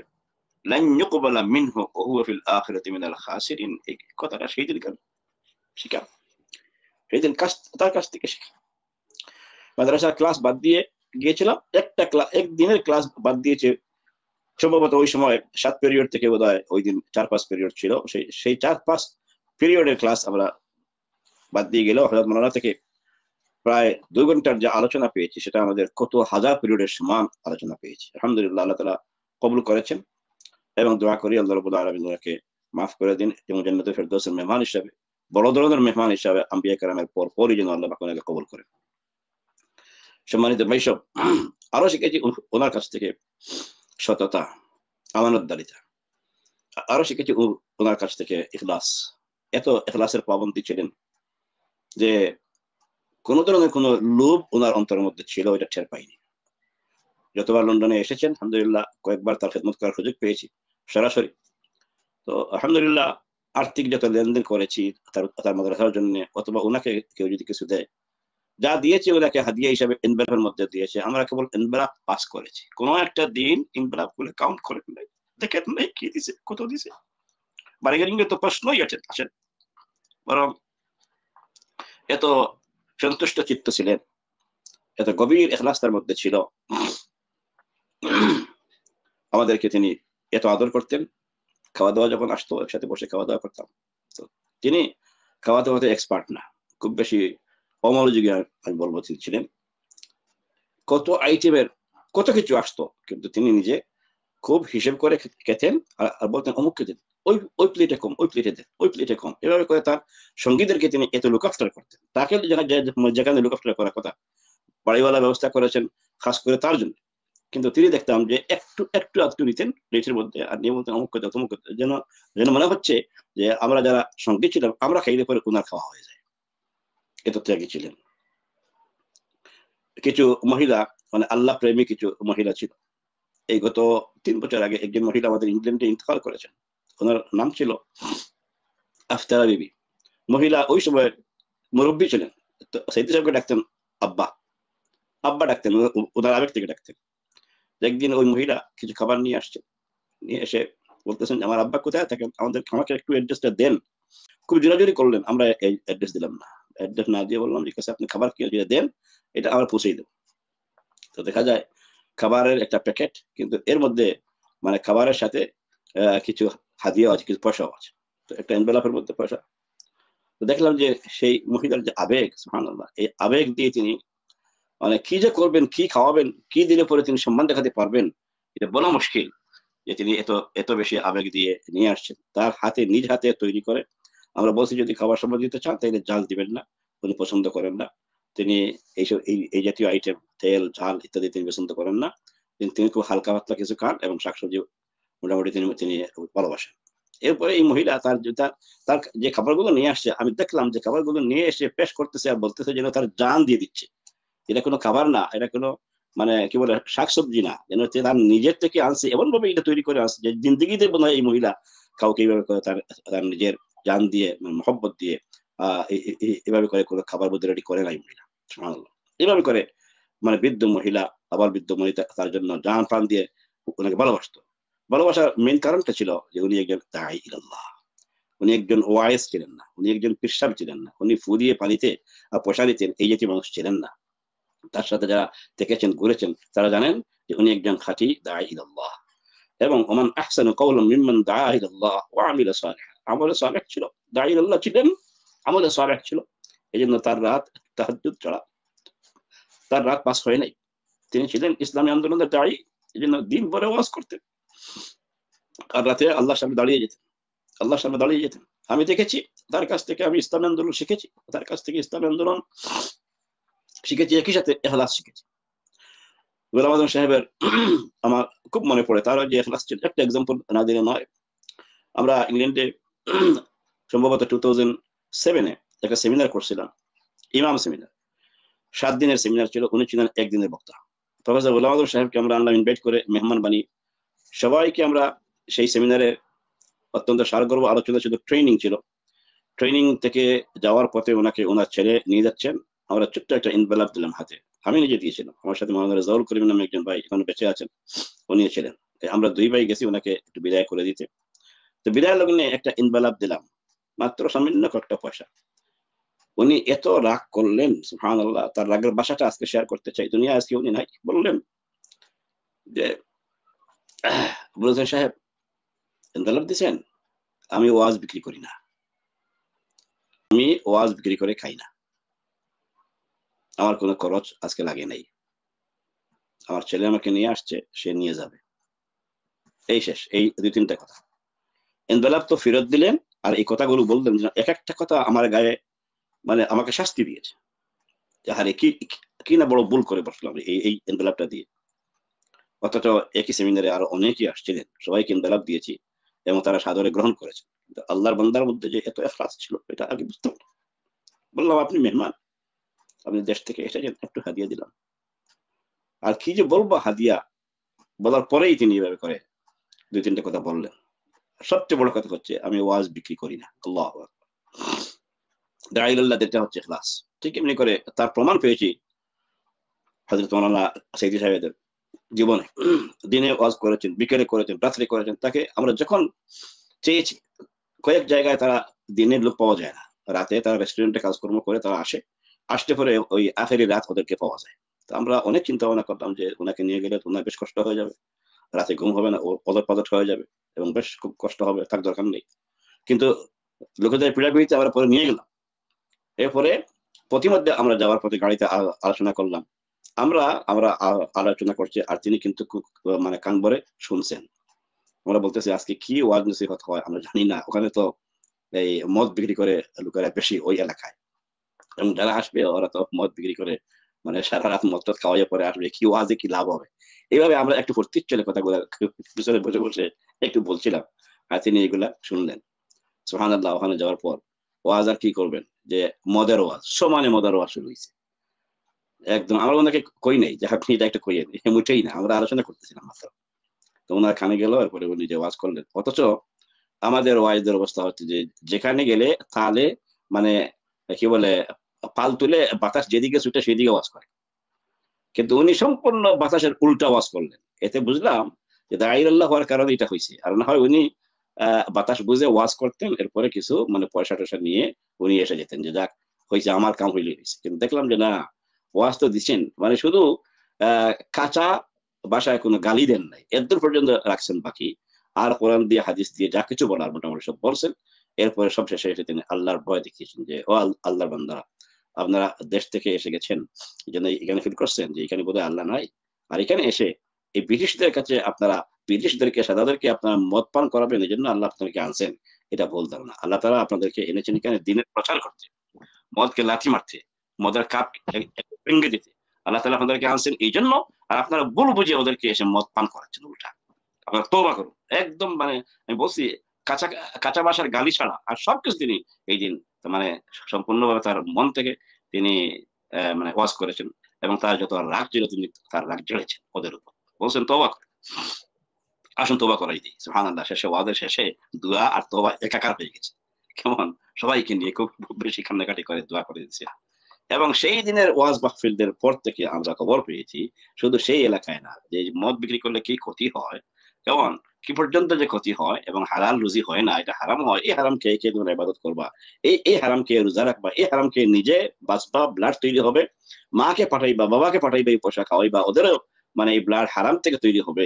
এরপরে তারাও ইবাদত করবে, তোমরাও করবা, আল্লাহ তোমাদের উপর লানত দিবে। এই জাতীয় ওয়াজ যখন করেছেন সবগুলো মানুষ তওয়াতিল্লাহ করেছে, এবং তারা আস্তে আস্তে করে মদের এইসব দোকান অনেক উঠে গেছে আলহামদুলিল্লাহ। এবং এই মধ্যে সাইদী সাহেবের ওয়াজের কারণে কয়েকটা লাভ হয়েছিল মাশাআল্লাহ, ওই সময় আমরা সাক্ষী ছিলাম। এক নম্বর ছিল এই মদের ওয়াজ, এবং ওনার আগে মদের ওয়াজ করেছেন কোন আলেমের নাম আমাদের জানা নাই। উনি এখানে এসে প্রথমে মদ বিরোধী ওয়াজ নসিহত তিনি অত্যন্ত সযত্নে করেছেন, এবং খুব বেশি দরদি হয়ে করেছেন। কেবল গাড়ি দিয়ে ছেড়ে দেন, তিনি আওয়াজ করে বলছেন যে আপনারা আসুন, আপনাদেরকে তওবা করাই দিই, এবং আপনারা পবিত্র জীবন যাপন করেন। পাকিস্তানিরা অন্যান্য জাতিরা এসে, আরব মুসলমানরা এসে, কেউ কিন্তু মদের দিকে যায় না। আপনারা কেন যাবেন? আপনাদের গায়ে শাহজালালের রক্ত, আপনাদের গায়ে আবু বকর রক্ত আছে, ওমরের রক্ত আছে, এভাবে করে করে তিনি উৎসাহিত করতেন, এবং তিনি হারাম থেকে হালালের দিকে নিয়ে আসার জন্য আপ্রাণ চেষ্টা করেছেন এই জাতিকে, যার জন্য আমরা প্রায় তাকে স্মরণ করি। এই দেশে বেশ কয়েকটা কাজ হয়েছে তাকে দিয়ে। 1 নম্বর হয়েছে আমি বলেছি মদ থেকে মানুষকে বিরত রাখার জন্য আপ্রাণ চেষ্টা করেন। 2 নম্বর করেছেন বেশ কিছু ইসলামিক সেন্টার এবং মাসাজিদ, বেশ কিছু মসজিদ তৈরিতে তার অবদান অনস্বীকার্য। বিশেষ করে গোটা বাংলাদেশীদের গৌরব পৃথিবীময় যে মসজিদের নাম ইসলাম মসজিদ, এটা তৈরিতে তার অবদান অনস্বীকার্য। কনকনে ঠান্ডা রাত, এত ঠান্ডা, এরপরে সকল ঠান্ডাকে উপেক্ষা করে মানে স্ট্রিটের মধ্যে, রোডের মধ্যে ওয়াজ মাহফিল করা হয়েছে দিনের পর দিন, প্রায় 3 দিন পর্যন্ত করা হয়েছে। এই জাতীয় মাহফিল করে পরে ফান্ডেজ করে দিয়েছেন এই আল্লামা সাইদী রাহিমাহুল্লাহ, এবং তার এই বিনার উপর ইসলাম মসজিদ খাড়া আছে। কেমন এগুলো হচ্ছে ইতিহাস। 3 নম্বর লাভ যেটা হয়েছে সেটা হচ্ছে যে এই দেশে মানুষ বিলেতে এসেছে, ইউরোপে এসেছে, এই জন্য বোধহয় পর্দা করা বেশি লাগবে না তাদের বউদের। তিনি ওয়াজ নসিহত করে মহিলাদের গায়ে পর্দা লাগাইছেন আলহামদুলিল্লাহ। বলছেন ইউরোপে এসেছেন, এখানে আল্লাহ আছেন, আল্লাহর ভয় করেন, আপনাদের মরতে হবে। ইউরোপে আসতে পারে মৌত না, এটা তো না, মৌত হয়। তাইলে আমার মা বোনদেরকে তিনি ওয়াজ করতেন, সুবহানাল্লাহ, এত শক্ত করে ওয়াজ করতেন যে আপনারা মনে করবেন না যে এখানে এসে আপনারা ফ্রি হয়ে গেছেন, ইউরোপে আসছেন জন্য ইউরোপিয়ান সাজতে হবে। না, আপনারা ইউরোপিয়ান না সেজে বরং ইউরোপিয়ানদের কাছে ইসলামের সাজবেন এবং ইসলামের সাজ দিয়ে আপনারা ইসলামের দাওয়াত দিবেন। সুবহানাল্লাহ, এই ওয়াজটা করতেন তিনি। মোহতারাম, আমরা অনুষ্ঠানটার শেষ পর্যায়ে ওনার ছেলে শামীম সাঈদী কিছু কথা বলবেন। আপনাকে আমরা বলবো যে একটু আমি শেষ করতে চাচ্ছি যে সাঈদী সাহেবের ওয়াজ নসিহতের যে পর্যন্ত গুরুত্ব আছে, এটা এইভাবে করে কয়েক মিনিট অথবা 1 ঘন্টা বলে শেষ করা যাবে না। আইদার বাংলাদেশের কথা বলি অথবা এখানকার কথা বলি, এটা বলতে হইলে অনেক সময়ের প্রয়োজন। তা আমার বিশ্বাস যে কোনো সেমিনারে খুব বেশি কথা বলার সুযোগ থাকে না। আমি অনুরোধ করব, কয়েকটা অনুরোধ। ভাইজান চুয়াডাঙ্গার হুমায়ুন কবির ভাই যেভাবে করে আলোচনা করে গিয়েছেন, কয়েকটা পরামর্শ দিয়েছেন, আমিও একটা পরামর্শ দিয়ে শেষ করতে চাই। আমার 1 নম্বর পরামর্শ হচ্ছে যে ওনার ওয়াজগুলো অবশ্যই ফিল আপ করতে হবে এবং জায়গায় জায়গায় এগুলো বাজানোর জন্য একটু ইন্তজাম করতে হবে, ইন্তজাম সহকারে, মানে অর্গানাইজ ওয়েতে। এইভাবে করে আমি করলাম আপনি করলাম এইভাবে করে হবে না, অর্গানাইজ ওয়েতে। উনি অনুরোধ করেছেন বৃহত্তর ইসলামী আন্দোলনকে, জামায়াত ইসলামীকে তিনি মিন করেছেন। আমিও অনুরোধ করতে চাইবো যে যদি সংগঠন নাও করে, এটা যদি মাসুদ সাঈদীরা ওনারা উদ্যোগ নেন, ইনশাআল্লাহ আমরা সবাই মিলে সহযোগিতা করবো। আমার 2 নম্বর অনুরোধ হচ্ছে যে ওনার লিখিত বেশ কিছু বই আছে, এই বইগুলো যেন যদি শেষ হয়ে যায়, এগুলো যেন আবার ছাপার উদ্যোগ নেওয়া হয়। এখন জগদ্দল পাথর সরে গেছে, ভয় করবেন না, আল্লাহর দিনকে আল্লাহ লুক আফটার করবেন। আপনি আমি লুক আফটার না করলেও আল্লাহ করবেন। এই জন্য আমি অত্যন্ত জোর পরামর্শ দিচ্ছি, ওনার লিখিত বইপত্র যেগুলো আছে এগুলো আপনারা আবার পুনঃ ছাপার জন্য উদ্যোগ নেন। 3 নম্বর এবং শেষ কথা যেটা বলতে চাইবো যে ওনার ওয়াজটা, আল্লাহ তাআলার কোরআন হচ্ছে একদম নতুন। সুবহানাল্লাহ, যে আমরা পড়ি সূরা ফাতিহা আমাদের জন্মের পর থেকে পড়ছি, কিন্তু পুরাতন লাগে না। এমনি করে সাঈদী সাহেবের কোনো ওয়াজ শুনলে পরে আমার কাছে মনে হয় যেন আজকে নতুন শুনতেছি। সুবহানাল্লাহ, এই ওয়াজগুলোকে যেন আমরা ছড়িয়ে দিই আমাদের এই প্রজন্মের কাছে, যারা সাঈদী সাহেব কে ছিলেন, উনি কি রাজাকার ছিলেন নাকি ছিলেন না, তারা কিন্তু জানতো না। এদের কাছে রাজাকার আকারে পরিচয় পেশ করা হয়েছে আইন দিয়ে, কানুন দিয়ে। আমাদের উচিত হচ্ছে যে আমরা গোটা বিশ্বময় উনি যে আসলে রাজাকার ছিলেন না, এটা প্রমাণ করার জন্য ওনার ওয়াজগুলোকে আমরা অত্যন্ত সুন্দর করে মডিফাই করে সব জায়গায় যেন দেওয়ার ব্যবস্থা করতে পারি। আল্লাহ সুবহানাহু ওয়া তাআলা আমাদের সবাইকে সেই উদ্যোগে সহযোগিতা করার তৌফিক দান করুন, সবাইকে এগিয়ে আসার তৌফিক দান করুন। আসসালামু আলাইকুম ওয়া রাহমাতুল্লাহি তাআলা ওয়া বারাকাতুহু। শুকরান, জাযাকাল্লাহ। আমরা আরো বেশি সময় শুনতে পারলে ভালো লাগতো। আমাদের প্রায় অনুষ্ঠানটা 2 ঘন্টার কাছাকাছি সময় আজকে, যেহেতু আমরা অনেক অতিথিদেরকে আমন্ত্রণ জানিয়েছি। তো শেষের এই 10 মিনিট আমরা কথা শুনবো আমাদের আল্লামা সাঈদীর সুযোগ্য সন্তান জনাব শামীম সাঈদীর কাছ থেকে। আমরা এই 10 মিনিট পরে অনুষ্ঠানটা শেষ করব, 2 ঘন্টা হয়ে যাবে আমাদের সময়। জি জনাব শামীম সাঈদী, আপনার কথার মাধ্যমে অনুষ্ঠানটা শেষ করব। আলহামদুলিল্লাহি রাব্বিল আলামিন, আসসালাতু ওয়াসসালামু আলা সাইয়্যিদিল মুরসালিন ওয়া আলা আলিহি ওয়া সাহবিহি আজমাইন। আউযু বিল্লাহি মিনাশ শাইতানির রাজীম, বিসমিল্লাহির রহমানির রহিম। ওয়া লা তাকুলু লিমান ইয়াকতুলু ফি সাবিলিল্লাহি আমওয়াত বাল আহইয়া ওয়ালাকিন লা তাশউরুন। ইউকে কসবা টিভি এবং আশুক ভাইয়ের আমন্ত্রণে আপনাদের সাথে উপস্থিত হতে পেরে মহান আল্লাহ রাব্বুল আলামিনের দরবারে শুকরিয়া আদায় করছি। সেই সাথে আমাকে যারা দেখছেন এবং পরবর্তীতে যারা দেখবেন শুনবেন, তাদের সকলকে সালাম, শুভেচ্ছা এবং অভিনন্দন জানাচ্ছি। আজকে আপনাদের প্রিয় মুফাসসির, কোরআনের পাখি শহীদ আল্লামা দেলোয়ার হোসেন সাঈদী রাহিমাহুল্লাহর প্রথম শাহাদাত বার্ষিকী উপলক্ষে আপনাদের আজকের আয়োজনের এই টক শো, আপনাদের সকলকে ভারাক্রান্ত মন নিয়ে আপনাদেরকে সালাম জানাচ্ছি। সেই সাথে স্মরণ করছি আজকে গত প্রায় 1 মাস ধরে আন্দোলন করা বৈষম্য বিরোধী ছাত্র আন্দোলনের শহীদদের প্রতি শ্রদ্ধা এবং তাদের শাহাদাতের দোয়া কামনা করছি। আবার সেই সাথে এ পর্যন্ত বাংলাদেশে ইসলামী আন্দোলনের জন্য বিশেষ করে 28শে অক্টোবরে, 25শে ফেব্রুয়ারিতে, 28শে ফেব্রুয়ারিতে, 5ই মেতে যারা এই খুনি হাসিনার মাধ্যমে যারা শাহাদাত বরণ করেছেন, তাদের সকলের রুহের মাগফিরাত কামনা করছি, শাহাদাতের মর্যাদা কামনা করছি, দোয়া করছি। সকলকে আসসালামু আলাইকুম ওয়া রাহমাতুল্লাহি ওয়া বারাকাতুহু। আলহামদুলিল্লাহ, আমাদের সৈয়দ মাসুক ভাই প্রতিনিয়তই বিভিন্নভাবে অনুষ্ঠান পরিচালনা করেন এবং সুন্দর সুন্দর বিষয়ের উপরে আলোকপাত করে দেশের সচেতন মানুষের কাছে বিভিন্ন বিষয় উপস্থাপন করতেছেন। আমি সৈয়দ মাসুক ভাইয়ের সাথে তার কলা কৌশল সকলকে ধন্যবাদ জানাচ্ছি। আহ, আসলে আমাদের সকলকেই মৃত্যুর স্বাদ গ্রহণ করতে হবে। আর সেই মৃত্যুর স্বাদটা যদি এরকম হয় যে কবি যেমন বলেছেন যে এমন জীবন তুমি করিও গঠন, মরণে হাসিবে তুমি কাঁদিবে ভুবন।